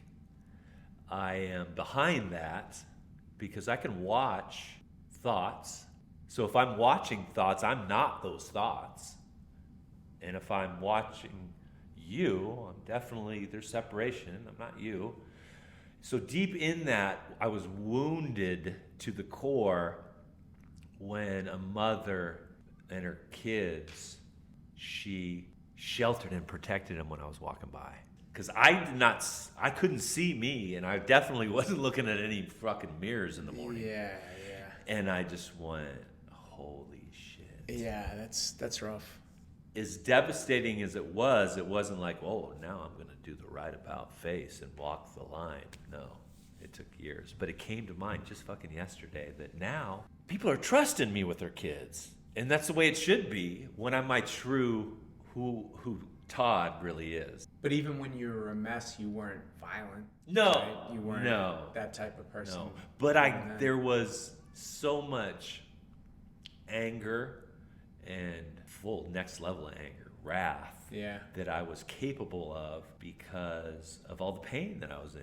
I see people, my perception has changed, and I see people in a way that I have empathy for everybody, and everybody, because, and it's only because of my experience, and so I have really embraced every one of them. That when I had the key to LA, there was a time. Yes. I believe President Reagan called you. Yes, in college. What, after you won the Rose Bowl? Or? It was just a Pac-10 game up at Washington State, and he was in the hospital recovering, and he was a sports guy, and he said it was the best performance he'd ever seen. Unbelievable. So going from our societies, they would describe it as, oh, he's made it to the top, successful, to the scene I described of people or parents sheltering being their scared kids. of trying to protect their kids because here he comes, whoever he is, and a lot in between. Yeah, and what about people who recognize you and just, was there disgust? That's what I mean. Were you getting disgust? Were you getting empathy? Some. And I got all, but you know what? When I look back, there are so many encouraging and prayers, bro. I'll tell you what, there's power in prayer that I can't even fathom, because people have been praying for me in my journey because they, for some reason, cared. You know why? Because nobody, at least people that I knew, ever looked at it as a situation as Todd had it all, but he blew his opportunity. I never really heard that. It was more like he didn't have a chance. There's the dichotomy of the parent who's absent and the parent who's too much. Right. And it's like you got the extreme on one side. Yes. And I have a lot of friends who didn't have a father around. Yeah. And they said they'd rather have no father. And I would have been a mess without a father. I needed that. I would have been more of a troublemaker than I was without a father around. My dad wasn't anywhere near Marv's level, but he was tough though. Yeah, and that's father-son relationship. I think we finally have it perfected now, but it took a long time. You and your dad? Yeah. Yeah, good. It took a long time. Good. And I get to be a dad, and it's what I've always wanted to be. Because of my childhood, I want that so bad myself. Yeah, you'll get it. It'll come. And it is the best experience. Throughout all my experiences being a dad is... Do you find yourself having to pull back from being too overbearing? Or do you find it natural to be... I have to... caring and sensitive and empathetic? I could not... It is the most challenging thing I've ever experienced. It's brought me... My kids, I played a part in bringing them here into this world. So I gave them, you could say, life, and they saved my life. I knew instinctually and intuitively I cannot be the dad that I don't want to be and live two lives. And I tried it and failed miserably. And so the game changer in my life was them. And then I wish I could say on my daughter's birth, I did the right about face, and I couldn't. And that was the first time that I seriously gave everything to recovery and failed. And it was a fucking eye-opener going, I want this with all of me and still fail. Your kids are Barron's 10, 11? 10. And Coco? 8. 8, okay. And last year, because what I struggled with was age appropriateness. How much do I share with them? Yeah. And I took them to Betty Ford, an amazing program, a children's program. And have you stayed there before at Betty Ford? That was my first treatment center that the Raiders sent me to. Okay. In 1991, and. But was that when you got caught with the alcohol? That wasn't even. I mean, you got the alcohol Yeah. blood test that wasn't even yours. No, and alcohol. Someone else's piss. Yeah. But needed. I mean, I needed to be there. It Right, wasn't but did for the you take substance. that opportunity serious? Hell no. Right, I didn't take No. my first opportunity. No, I didn't at take my first therapy serious. 8 treatment centers serious. 8. I've lost track. I don't count attempts, only the ones that after my kids were born, because that's when I fully was giving myself. I was like, I want to be, I need to be, and still failed. You fully understood it on every level. Yes. That you needed to be this. Yes. For There these, was, yes. for these children, not even for yourself. Yeah, exactly. And prior to taking them to Betty Ford for this children's program, which was a 4-day program, got completely honest, because there was always a buffer of where data is going. When I was in jail, treatment, it was data school. At the young ages, that was okay, but now 8 and 10, they are completely in the know. Because of complete transparency with them, it is the best thing I believe a parent can do, instead of thinking that they're protecting their kids from their humanness. And when they see me fail or fall, and one of the only things I've done right is I keep trying. That's it. And that's all I can ask of me. Do you feel like your efforts since your kids were born, those efforts were honest? Yes. Earnest? Yes. Where in the past they weren't so? No, I was always trying to appease either the Girlfriend, job, a wife, the courts, the job, trying to avoid prison, yeah, the family, all that. It's never going to work. Yeah. And so from my experience, I've learned, and I'll tell you what's amazing, I pray every day. Put me, when I say God, it's just, I love all different, and they're just boxes. And how can you put God in a box? Religions. Yeah. I'm I not love religious. like spirit of the universe. I love this life force because I feel it. It's like momentum. You go to a game in a stadium. You can't see momentum Momentum is but so you real. feel that shit, right? Like, Uncle shit. Yep. In the Super Bowl, you felt it. Oh, It's like, yeah. oh shit. Yep. Here come the Chiefs. So when I pray to this life force, it's put me in the path where I can be of maximum service. I know that this being or this spirit exists because when I am in my day-to-day, when I leave here, my days are full of being of service. And how do I know? Because we're all made this way, that when I'm out of self, when I'm stopped thinking about me, and I'm trying to be of service to some other human being, I feel good. It's like... Yeah, it's selfish in a way.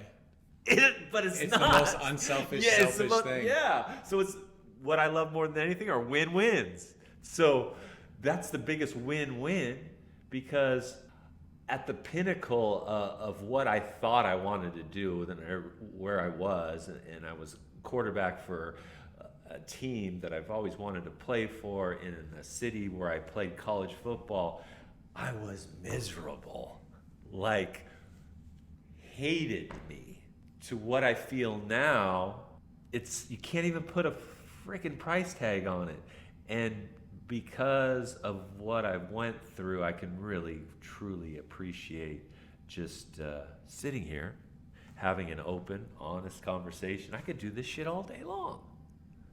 Do you care what people think of you? Not just like your dad or your sister or your mom, but just in general. Do you care what people think of you? What people think of me is none of my business. Wow. Yeah. And because I've... But I think for a long time you did care. Oh! You know, that's... I was hypersensitive to that when it's none of my fucking business. And the most liberating experience of being human is honesty. And I was, from a young age, I was holding on to lies and little ones, and I didn't realize that these little lies become habit, and they chip away at a place of you that you can't see. And then, through repetition, they manifest. And today, it's like a natural law. The more I practice this openness and transparency and vulnerability, there's something inside that isn't chipped away at, that actually gets bigger or brighter. And I connect with people on the street that I don't fucking know, and I can bring more light to what they have. And it could just be with like a smile, a hello, or how you doing. It's hard to describe. You've been all the way down and you've been all the way up. Yeah. You've seen the depths of hell and the mountaintop, like you said, you were king of the city for a period of time. Right. So you can empathize, but you can also relate. I can relatable. relate. Everybody is relatable to you. Yes. Everybody falls in the middle of where you've been. Bro, I tell you what, it's and what a gift being able to see no separation in anybody, because that's a veil that is an illusion, that because I drive this, or because I live there, or because I have this color skin, that is just all an illusion. Mm-hmm. Does addiction run in your family? Yes. Because the reason I say that, trauma is definitely a root cause. As you said, you could probably trace that back, 90-something% of addicts. But at the same time, genetics play a part. Yeah. Because I experienced trauma as a kid, and it's pretty severe trauma. And I never got into drugs, and I don't know why. I mean, I know there's addiction in my family, not extreme. Right. My parents aren't addicts or anything, but I'm shocked I never got into drugs. Like, I really am. Right. Never. Like, I never I've smoked weed. Yeah. I've never experimented with anything else, and I don't know why, because I was fucked up. I was really fucked up.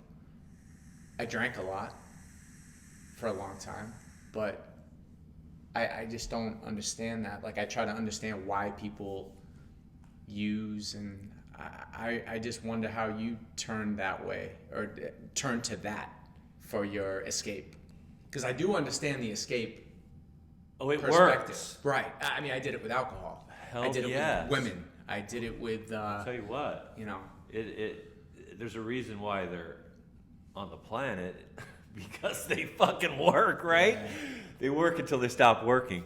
And when I go speak, and I do it a lot, I was doing high schools all the time, and then some teacher friends that I have said, Todd, you got to start younger. We need you to start sharing with junior high kids, because that's when it starts. Yeah, that's when I started drinking. That's when you started drinking. Yeah, and they're right. And the thing is, when I start this, I said, there's absolutely nothing wrong with drugs and alcohol. They do what they're here to do. Right.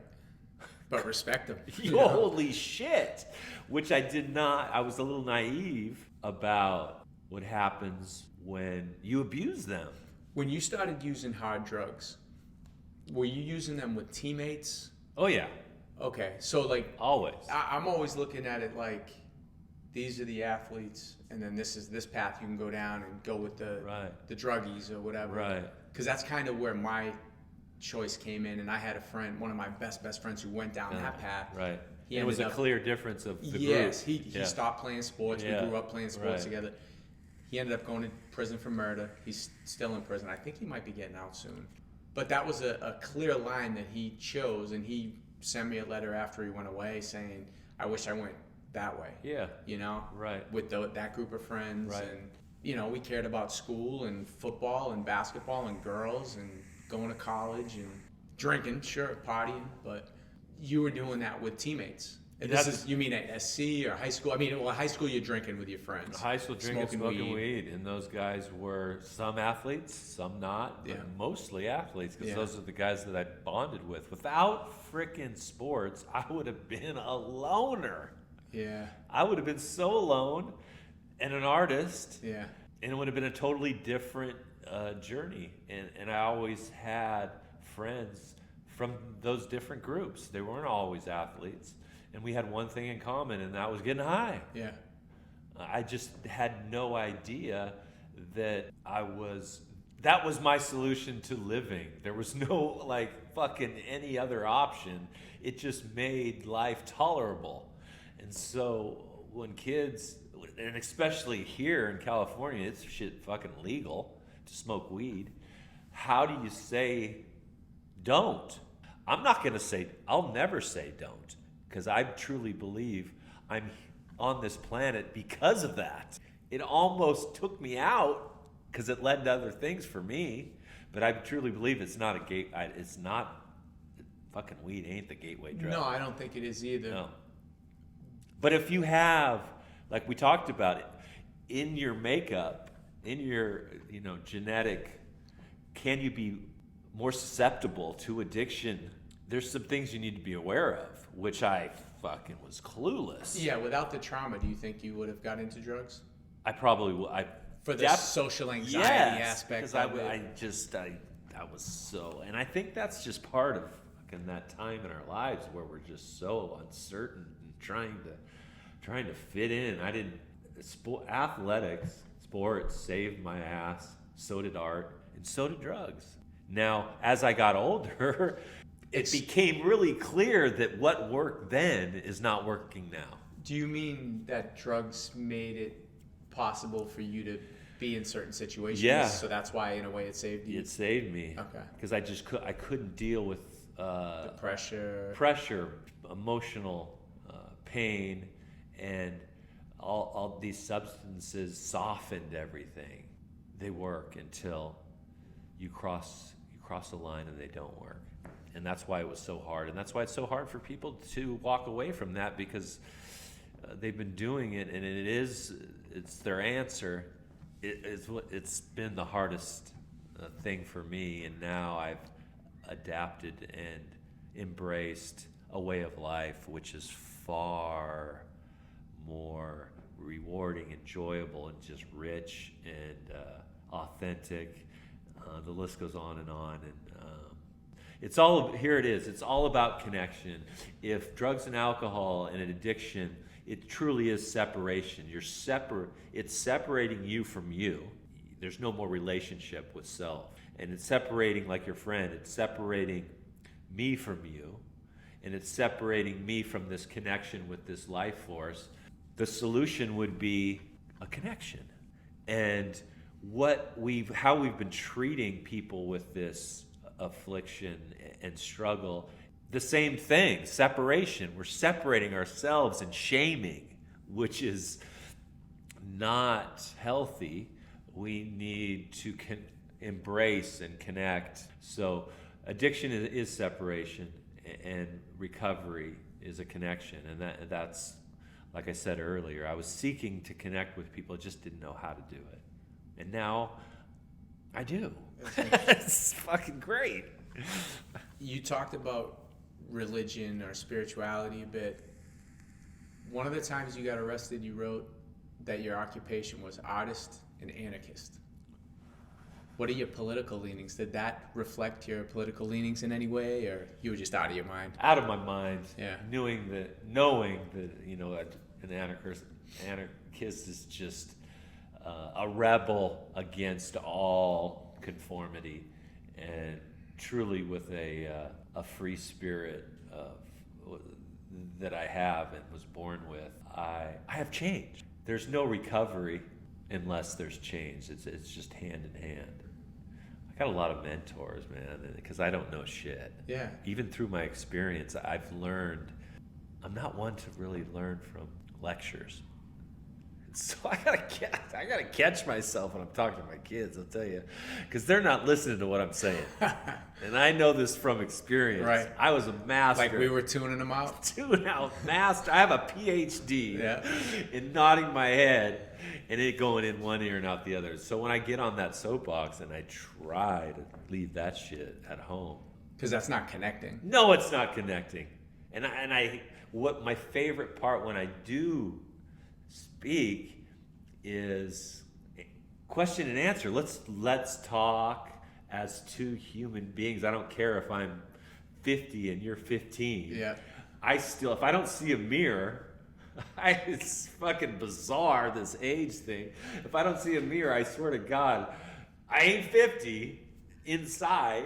I'm still a kid. I'm not 40. Trust me. No. Trust me.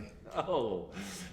So I love kids, man, and I'm involved, for the first time in my life. It's time for me to give back because I've been given a lot. Our kids are our future, and that's not like a breaking news. We need to really, and I need to, I can only control me. And what do I want to spend my time with? I want to spend my time encouraging youth through what I know, and what I know is I'm my most free when I'm creating, and that's either creating on the field, creating on the canvas, or creating musically with an instrument. It's priceless, and so I want to share that with people. You know where I think that leads you? Where? To mentoring. You could really have a big impact on especially other athletes who have gone through what you've gone through. Yeah. I don't know if you've reached out to any, or if any have reached out to you.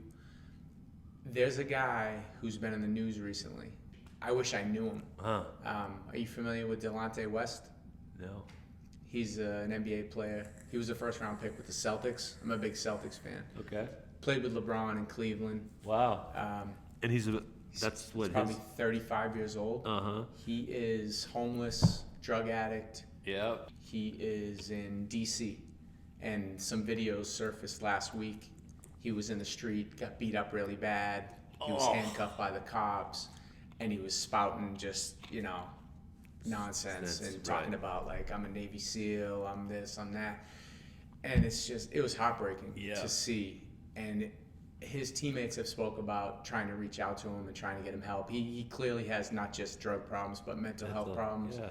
And I just feel like someone like you could be a real impact on someone like him.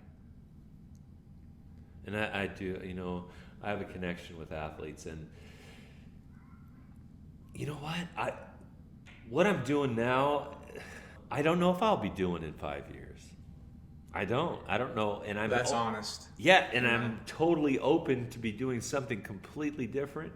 And if it's mentoring, if it's working with athletes, if it's training athletes, I have a lot of information that I'm willing to just give away. I don't want to get rich. I didn't do well with a few $1 million 30 years ago, so why would I do well with it now? One of my favorite things I read about you, and I wanted to pick your brain about this story, was when you left the Raiders and you just went down to Mexico and went surfing. Yes. Because that sounds ideal to me. Right? But you thought you had a ton of money. Yeah. Because I don't know how much money you had in the bank at the time, but yeah, it was more money than I could count at the right. time. Where did you go? Were you down in Oaxaca? I was like Cabo? Or? I was all over. I had a great vehicle. You were camping, right? Yeah, sleeping in my Toyota Land Cruiser, surfboards on the racks, and by yourself? No, I would pick up. Friends wouldn't want to go the whole journey, so some would fly in, I'd drop some off. I went all the way into Northern California. I wasn't really a big fan of cold water, big shark surfing. Yeah. Sharks scare me. Yeah. I saw some in Miami recently when I was out there surfing. Yeah. No. It's not a fear that's going to keep me out of the water. No. But in some places, it's more real than others. So, I was doing all that. I was running, and I don't need to do that today. You mean you were running as far as like trying to get away? Trying to get away. Yeah. And Well, was that trip fun? Oh yeah. It sounds like it was. Yeah, great. because besides for decades, I had to be somewhere, and I had to. It was consistent, and I've been consistent. Like there's just no days off, and so I had like that internal clock that when it was time to practice, I didn't have to. It was the free time was dangerous, definitely unhealthy. It's a miracle that I'm fucking sitting here with you. I believe it. Yeah. I believe it.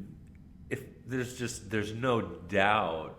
If there's one thing I know, that there is a presence that has had me this whole time. Because there were a decade, the dark years, where I was a junkie, and junkies just don't live long when you're doing that on a daily basis, several times a day. I don't know what I'm putting in that syringe, and God, it's staggering to think that I had any part in me being here today. I had no part, because I was never gonna consciously put a gun in my mouth, but I was committing a slow suicide. Yeah. And when I cartwheeled a friend's Jeep Cherokee a few years ago on the 5 freeway 12 times, and was one of my several concussions. I walked away from that thing, and I went to get my stuff out of the car at the impound. The car was obviously totaled. The whole car was flattened to the seats, the roof to the seats, except the driver's seat. There was a bubble. Yep. Now that's shit. Halo. Come on. I almost fainted, because in the state I was in, I thought it was just a fender bender. Divine intervention. Yeah. So it gives me hope that I'm on the right path. How long have you been sober and clean? Let me see. Let me look at my clock here. It's 12 o'clock. I slept in this morning, so I've been doing this thing for 6 hours. And I stay in today. All I have is today. And when I live like that, when I focus on this is it, my life is fucking amazing. And there's been some very painful lessons. My best soulmate, and I always thought God's soulmate has to be the opposite sex, right, or the same sex. This was my buddy Marco, and he was the first one that would never lecture.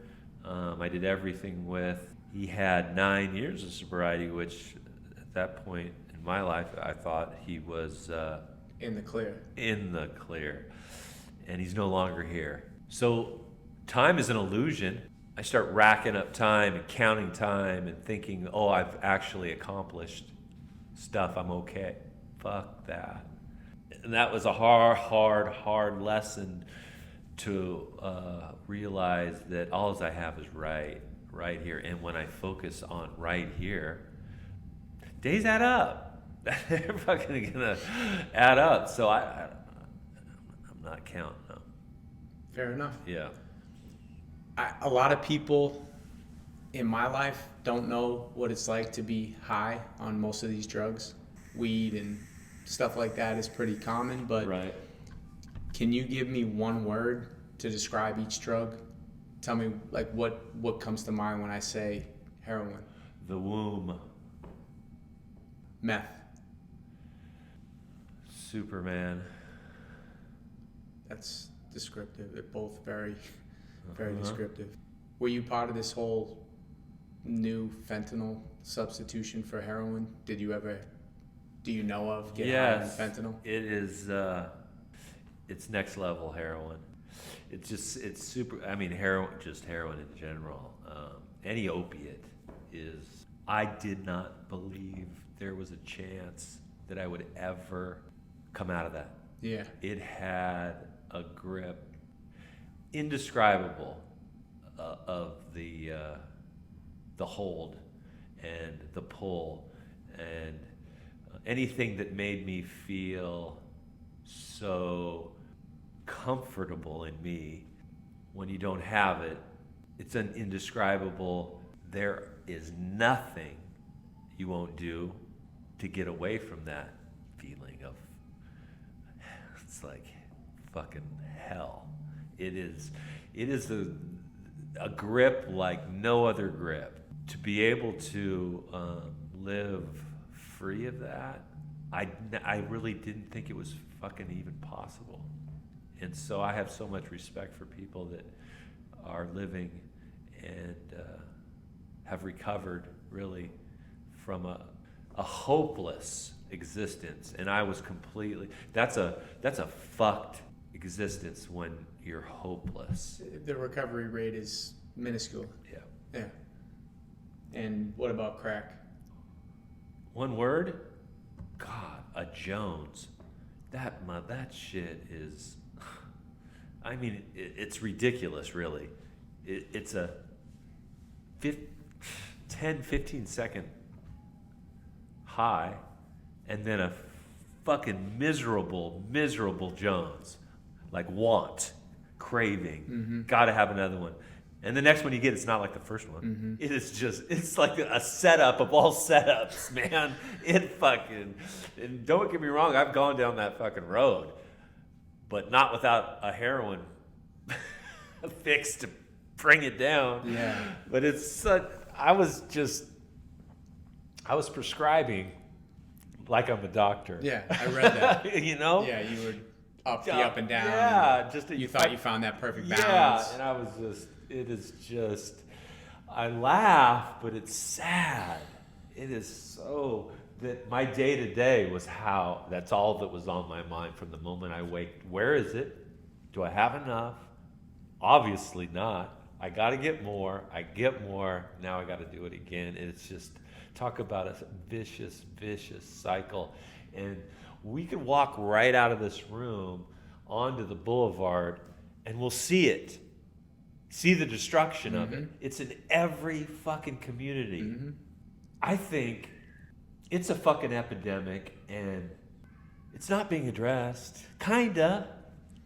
You know? So am I going to just fucking talk about it, or am I going to, one person at a time, show what got me out of it? I feel like on a local level, it is addressed, Yeah. you know, in a lot of places, but on a national level, what are they really doing? No, yeah. I do not know, and maybe this is ignorant, I do not know what's going on other than in my community.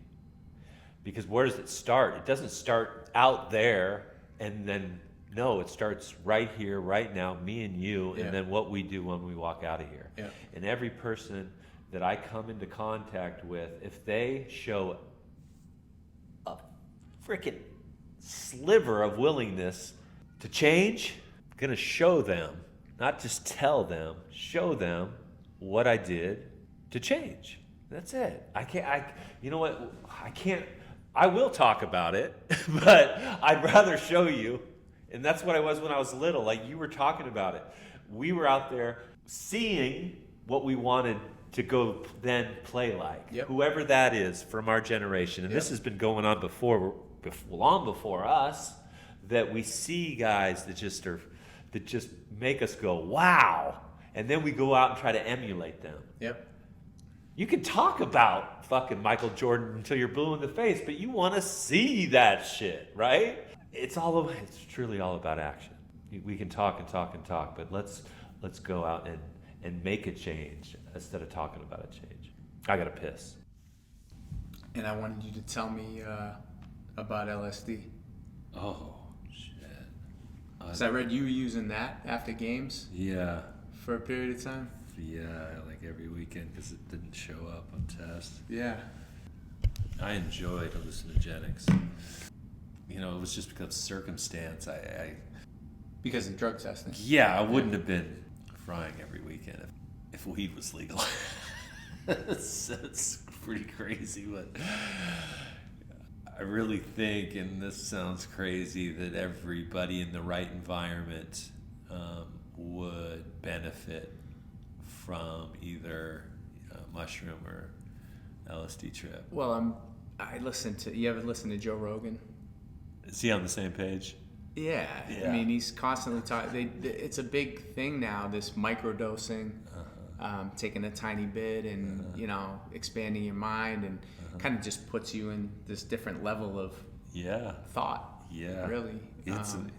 If there's a purpose, what's the purpose, And if it's just not to check out from life on a daily basis, I think it's here to be used.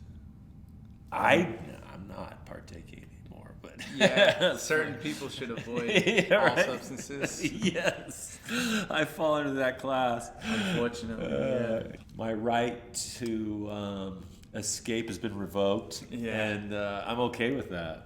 I'm completely in acceptance of that fact, and it was of my doing. You escaped long enough. Yeah, I lost decades, man. I don't want to lose any more. That's why I don't sleep much. Makes sense. What is your relationship like now with your family and friends? It is as good as it's ever been.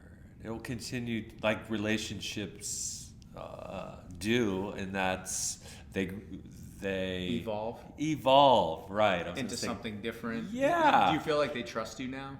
They do. Like you said you trusted with kids and things. Yeah. It is like, it's truly a gift. It's not like they didn't want to trust me. They just couldn't. And I wasn't trustworthy. And now they do. And that means a lot. And I love consequences today for doing right action. It's really simple. Showing up and being present. That's all. That's really all I can ask. Mindful. I'm out of the results and into the action. Really, that's it. I try to have really no expectations. I go in with very, very low, if any. And so you thought this podcast was going to suck? I didn't know. And so I tried to just completely let go of any preconceived notions. Because that just isn't a good recipe for living or going into an experience. Because the only thing I did was listen briefly to your intro with Shay and got to hear your accent, so I knew you weren't from here. Yeah. I got to feel your passion for basketball, and it brought me back to some of the names you're pulling up, and that's my era. So it was cool, and I knew it would go. I knew it would be pretty smooth. I didn't think, and then I thought, God, you know what? The way I like to talk these days, I could be here till the sun sets, but I can't. All right, I'll try to cut this shorter. I did want to know a little bit about your relationship with your brother. You had a younger brother, Mikhail. Played football at Syracuse. What was your dad's relationship like with him? Was it you to a lesser degree, or was it a completely different experience for him? It was a different experience for him, and it was still his experience. And because your dad had mellowed out. Yeah, by that time? He was still Marv, but at a different intensity, which is still off the charts for the normal man. Sure. So he was affected by it. His relationship with Marv wasn't like mine, and wasn't ever. We had such an age difference. Yeah. And I was when he was going through his childhood, I was playing and doing my thing, and so we're not close. What's he, 25 or 30? Yeah, I'm sure he's closer to 30. God, 18 years. So yeah, 32. Okay. I have a great relationship with his mother.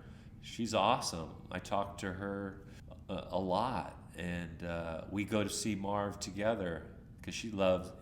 They're divorced. She's just a great lady and still loves Marv. He's forgotten who she is, but she goes with me, and I bring my guitar, and she loves my music. And so pretty much we're hanging out, talking about experiences, and Marv's there. He's not engaging too much. Yeah. My dad plays the guitar. Does he? Yeah. It's bitchin'. He's always been into music. That's cool. Very cool. Yeah. The house on Manhattan Beach sounded like fun. Oh, it was a fucking blast, bro. That was your rookie year? Yeah, it was a rookie year. Oh my God. Yeah. And speaking of your rookie year, can you give me some details about that rookie party you threw? Oh, I loved, I get this from my mom. Are there videos of that? No, I was going to say this before video cameras, Oh but my no. God. There was no videos allowed. And so... Set it up a little bit for the listeners. Well, every rookie, after every training camp, the first round pick for the Raiders is in charge of the party that's thrown right after the last cut. So you got your squad, you got the guys that are going to be there for the season, and training camp's grueling. I was thinking back to high school. Everybody who's played high school football knows about Hell Week and how demanding it is, and then you just throw 5 more weeks on top of it. Jesus. So at the end of that time, during camp, I'm just asking questions about, so what was your favorite, to veterans, what was your favorite rookie party that was thrown? And I took a little bit of pieces from each one. And my mom is it's in her makeup of entertaining, throwing parties. Okay. So I got that from her, and she actually is the one that found me the venue. I didn't want to have it in public. It was like a ranch? It was a ranch. Where was it? It was in Oxnard, where our training camp was, which is agriculture. It was just this big open barn. She knew the person that owned it, and I did not want it because there were some incidences when they were in a city at a bar. Of course, there's people that are trying to get in. There's people, so it wasn't conducive to allowing teammates to cut loose. So I wanted to make it the most relaxing and fun, like a party's supposed to be. And so we were on a ranch in a barn. I knew that the big boys, the guys that made my job so easy, like to eat. It was a barbecue on a trailer that's just this huge grill. And so they were grilling most of the night every type of meat, because they're meat eaters, and obviously alcohol and women. I heard. Yeah. And some for everybody. Yes. And that's the spice of life. So there was black, brown, white, and there were professional dancers, and there were porn stars, and I didn't foresee the competition that ensued when the dancers started and then the porn stars jumped. They were trying to outdo, which just upped the ante. It sounds like a competition I would like to see. It was good, and it was talked about well after I was not playing anymore. So. Stuff of legends. Yeah, it was great. You did have some good memories, that's for sure. Yeah, very good. How'd you pass drug tests? God, it was the most... Because at USC, I know you were... I began that. Yeah. That's where it all started. When our defensive tackle, who was a 4-year All-American at SC, now that's saying a fucking lot. Tim Ryan, he played for the Bears. Yeah. He's a commentator. Isn't he the one who just said that shit about the arm color of Lamar Jackson being the same as the ball? Yes. Yeah. And mouth. Yeah. And if you know Tim, you know he's calling it from a defensive lineman's perspective and knows that it's valid. It's not trying to bring race at all or prejudice at all. It's coming from a football player standpoint that's a factor. But he knows when he says it that it's just something's gonna, it's gonna be well, in today's out, world, people are looking for something as I think ridiculous as that, when knowing that if you've done this, you're as a job of following the ball, that's fucking common Well, sense. I do know in baseball you're not allowed to wear white sleeves when you pitch because There you go, because it's a factor. Yeah. So he made a point, and anyways, Tim brought me and my best friend Matt Gee, a linebacker, and he sat us both down and said, "Okay, I got 3. When they come to you, they meaning administration, coaching staff, anybody who's not us, with allegations of any kind, I got 3 words for you: deny, deny, deny." And then soon after that, it was a meeting with all the guys in the know that were partying, and that was half, maybe not half, a good percentage of the guys that are making a difference in the game. Well, how are we going to beat this? And so they were coming up with all different contraptions, and I always felt comfortable with having nothing, no tubes or nothing, just a small little bottle. And I went with that for years. I just became a master at it. But along with the whole deception and where are you keeping these? In your locker or like in your bag? Bag, locker. When I was with the Raiders, I'd put that bottle, because I was getting tested 4 to 5 times a fucking week. It was the anxiety, the stress. Damn. It was definitely not worth it, but I was in a position where I just had to. Yeah. I'd bring it in the morning. I'd put it in my locker in hot coffee to warm it up, take it out of the coffee, put it, because I was wearing those kind of spandex, long underwear type things, and put it right underneath the junk. And then would just have a relationship with the tester, because it was the same guy every day, and talk about stuff and claim stage fright. Can I get a little water going? And then I'd give a quick squirt. God, it was so time consuming and so mind consuming and stressful, and just... It sounds like it. It was not worth it. And because of all it's kind of that fear, I can't pee in the trough at a game. I can't do it. Yeah. I have to go, like we just went and took a piss. I can't go stand next to you. Oh, that explains it. Yeah, I got to go in the stall, and I'll wait if I have to, just to go in some privacy in the stall so I can relax. And it's Stage just fright. Yeah, from years of that, it's just ridiculous. If you could change anything about your past, what would you change?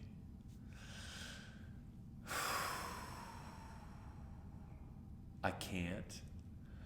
I am just so excited, because I wake up excited about the possibilities of the future, and I don't future trip. I just know that when I live today like I did yesterday, if I just do this same formula of being open and honest and open-minded and non-judgmental and accepting of people no matter where they're at, taking time to connect with people. God, the future, I get chills.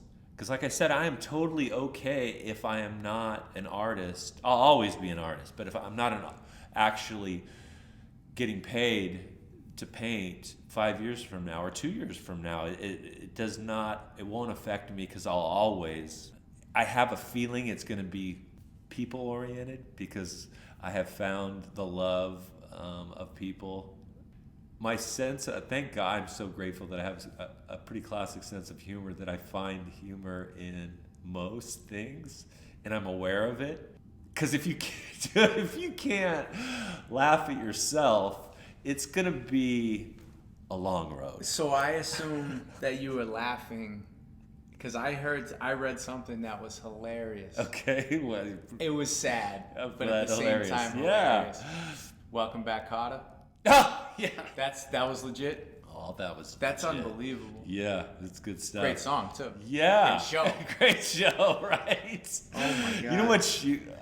I'm hoping you're on this one, board with me, because I was just sharing this with my buddy who's a caddy, and he lives in New York, and I was like, "Did you ever watch The White Shadow?" Of course, I loved it. That was created by Gwyneth Paltrow's dad.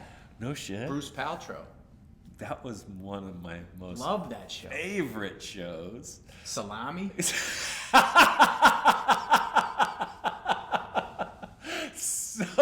So great. And that was like the years where That's all I wanted to do was play on a high school team like Oh. Carver. That was my dream. And Ken Reeves, the coach, he died like last year or something. Oh, I didn't know that. Yeah. God, he played a great part. So He was the did. principal. She was hot kind of in Yeah. her own way. Yep. And they had a kind of a little chemistry. Yeah. Love that shit. So the Welcome Back Carter stuff was, you were such a regular at, Newport Beach Jail? or Orange whatever. County Jail. Orange County Yes. Jail that, every time you came back or one time when you came Yeah, back? it was a few times. They played the Welcome theme song Back. to Welcome Yeah. Back Carter. Welcome back, welcome Yes. back, welcome back. Uh-huh. And along with the Raider. Dun dun dun dun dun Oh, dun dun Jesus. dun dun. That one, yeah. Which, Wow. you know, and there's another experience that I think everybody one time, just for the human experience of being put in a box. I've been in the box. Okay, good for you. I don't need another one. And I don't think anybody not going back. should stay there. It's inhumane, but it affected me in a way that I have empathy and sympathy for people that are spending their lives in there. Yeah. Yeah. Yeah, it's definitely some form of torture involved there. For sure. Last question. What do you want to be remembered for? Well, you know, this is super cool, and I'm more aware than I used to be, and I hope this awareness increases with every passing day. That's kind of a hope, because you can't, what you believe to be true, you can't undo that. Mm-hmm. I'm aware today that I get to create things that are a part of me that will last way, way longer than me, and will last longer than Barron and Coco and their kids. Because I absolutely love going to museums and seeing stuff that I don't care who really did it, but I end up taking a closer look if it's really stunning to me and grabs me visually and emotionally. That how old this fucking. I think that's why I do this. I want to leave something behind. Yeah, and I think that's a human, because we know that we're only here for a minute, really, more than a minute, but in the grand scheme of things, not very long. And so, obviously, children are part of us, and they're left. Genealogy is something that is a trace of us, but actually something that we created. That is cool, and it's and I'm really honored when people, you know, approach me and then commission me to do something to hang in their homes, because it is the most sacred place in a person's life, is where they call home, and something that I paint, they get to enjoy and appreciate for their generations.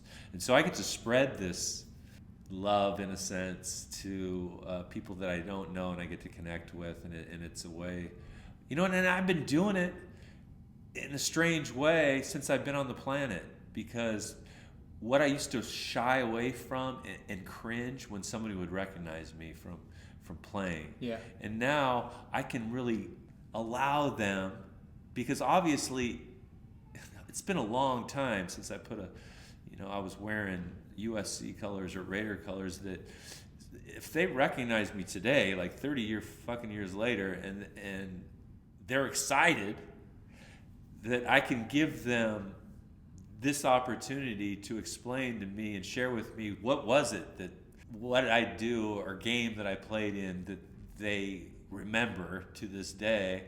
And that's some cool shit, because I was missing out on all these experiences running from that, and not honoring so many fans that all they really wanted to do was connect. Yeah. And I was running from it. You know what I think's cool is that I think that you're proud to be Todd Marinovich now. Wow. You seem really proud. That's good shit, Matt, because I just got to chill on that one. I don't get chills on lies. Ever. It's the truth. Yeah. That I never, I learned that through the last couple hours of Yeah. speaking with you. Yeah. You seem really proud. Yeah, it's I don't have any. There was so much shame and there's nothing to be ashamed of. And it's all, I lived with shame for a long time myself. And we're all in this together, and people that have watched and people that have really influenced, there's a connection there. And it doesn't matter if you were across the country reading these stories and then you went, fuck, I like that, I'm gonna put that on the wall. I did the same shit. And so when there's like two people that I went, oh my God, Mom, I'm not gonna get an autograph because I'm not really into that. Yeah. But I want a picture with Walter Payton. I went to school with his son. Wow, what a fucking the man. Yeah. Right? For me, Sweetness No, I was at the right age too. And then they were in the same building at the same time was Dr. J. Oh. And I was like, you gotta be shitting me. Yeah. I'm getting the picture. And where was this? it was at a awards banquet. I was being honored in high school. Okay. But those guys were, so we all have those. Parade All-American. Yeah, something like that. And then we all have these people that we that changed us in a way, and that we want to aspire to be like. And it's a fucking honor if anybody was in their backyard going, Marinovich back to pass. And people tell me that. I was doing it. Which is like fucking rad. It is. It is rad. It is. Yeah. Well, we're just two guys who used to play quarterback. That's right. That now have more hair on our face than we do on our head. Well, with that said, I just want to say thank you for this. Yeah, thank you. I hope it was a little therapeutic. It was, man. I feel I have a nice feeling of contentment that I was able to. Somebody wanted to turn on a mic and have me talk. That's cool. I'm glad I got the opportunity to meet you. Yeah, you too. A sober, clean. Yes. Yeah, the real Todd. Yeah. Yeah, and people. I've been getting some good reviews, and I don't see it changing. The most important reviews are Baron and Coco. Yes. I hope that they're really proud of their dad. They are. I'm sure they are. You know what is amazing to me is the excitement when every time that they see me. That's not the way, I didn't want to be that guy that or that dad that there was any sinking going on when I walked into the room. They lighten up, and that's. Do they know how big of a deal you were? They're so funny. When they were little, they're still little, but I took them to the USC-UCLA game just this past year. Wow. And I've been taking them, not together. I always just take one or the other, but this last, they just go, God, what were you famous? What is it? And then now, at least, Barron's at the age where he knows that I played, and he's surprised that, because I'm super old to him, that people remember. And because, of course, none of his friends, but there's some parents that still do. And so, yeah, it's a trip. I'm sure it is. It's a trip. That's all I could say. And I'm enjoying the trip. And I'm not trying to figure out the trip. I'm really just letting it, kind of just riding it. Because there's no need to hide, and there's nothing to be ashamed of. No matter where you're at and you're on this journey, that's the gig, man. I can't. How can I judge somebody for doing whatever? I am no better or no worse. And in a lot of cases, I've been there, and it's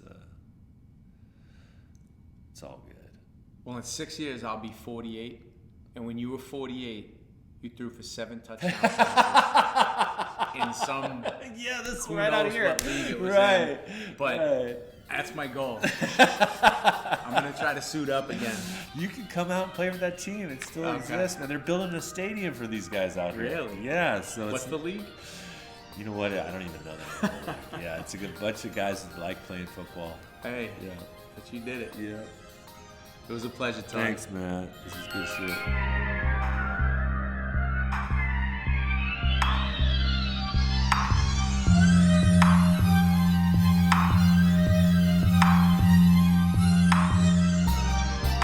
I hope you enjoyed that conversation as much as I did.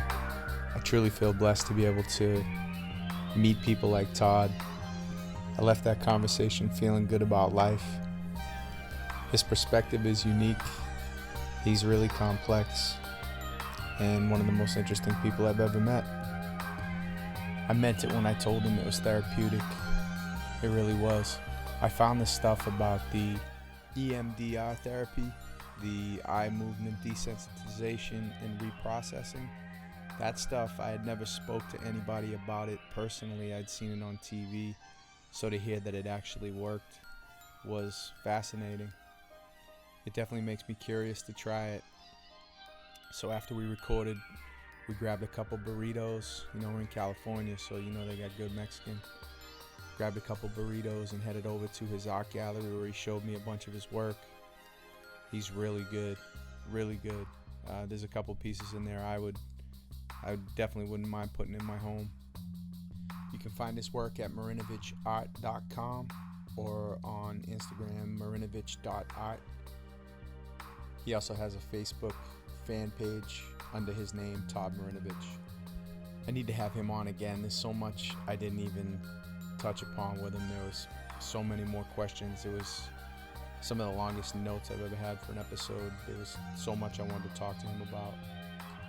And it's always good to check up on somebody who's in recovery to see how that process is going. So we're definitely going to check in with him again down the line. What do you think of the music? I got some actual music now. I got the rights to some tracks by a friend of a friend, Nesby Phipps from New Orleans.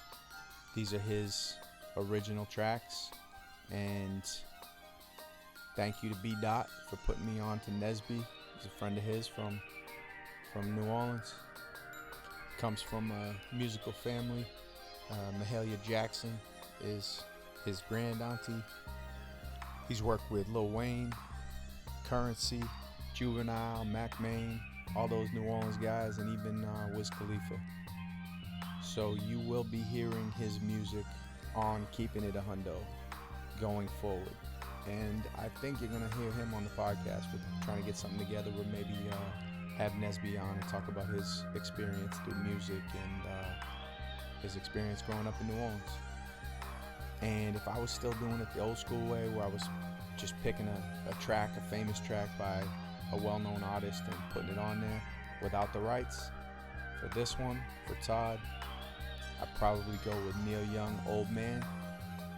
When I was in his art gallery, he had a copy of Neil Young's biography sitting on the table, so he's been reading that, and he's big into that type of music, so I would definitely go with that.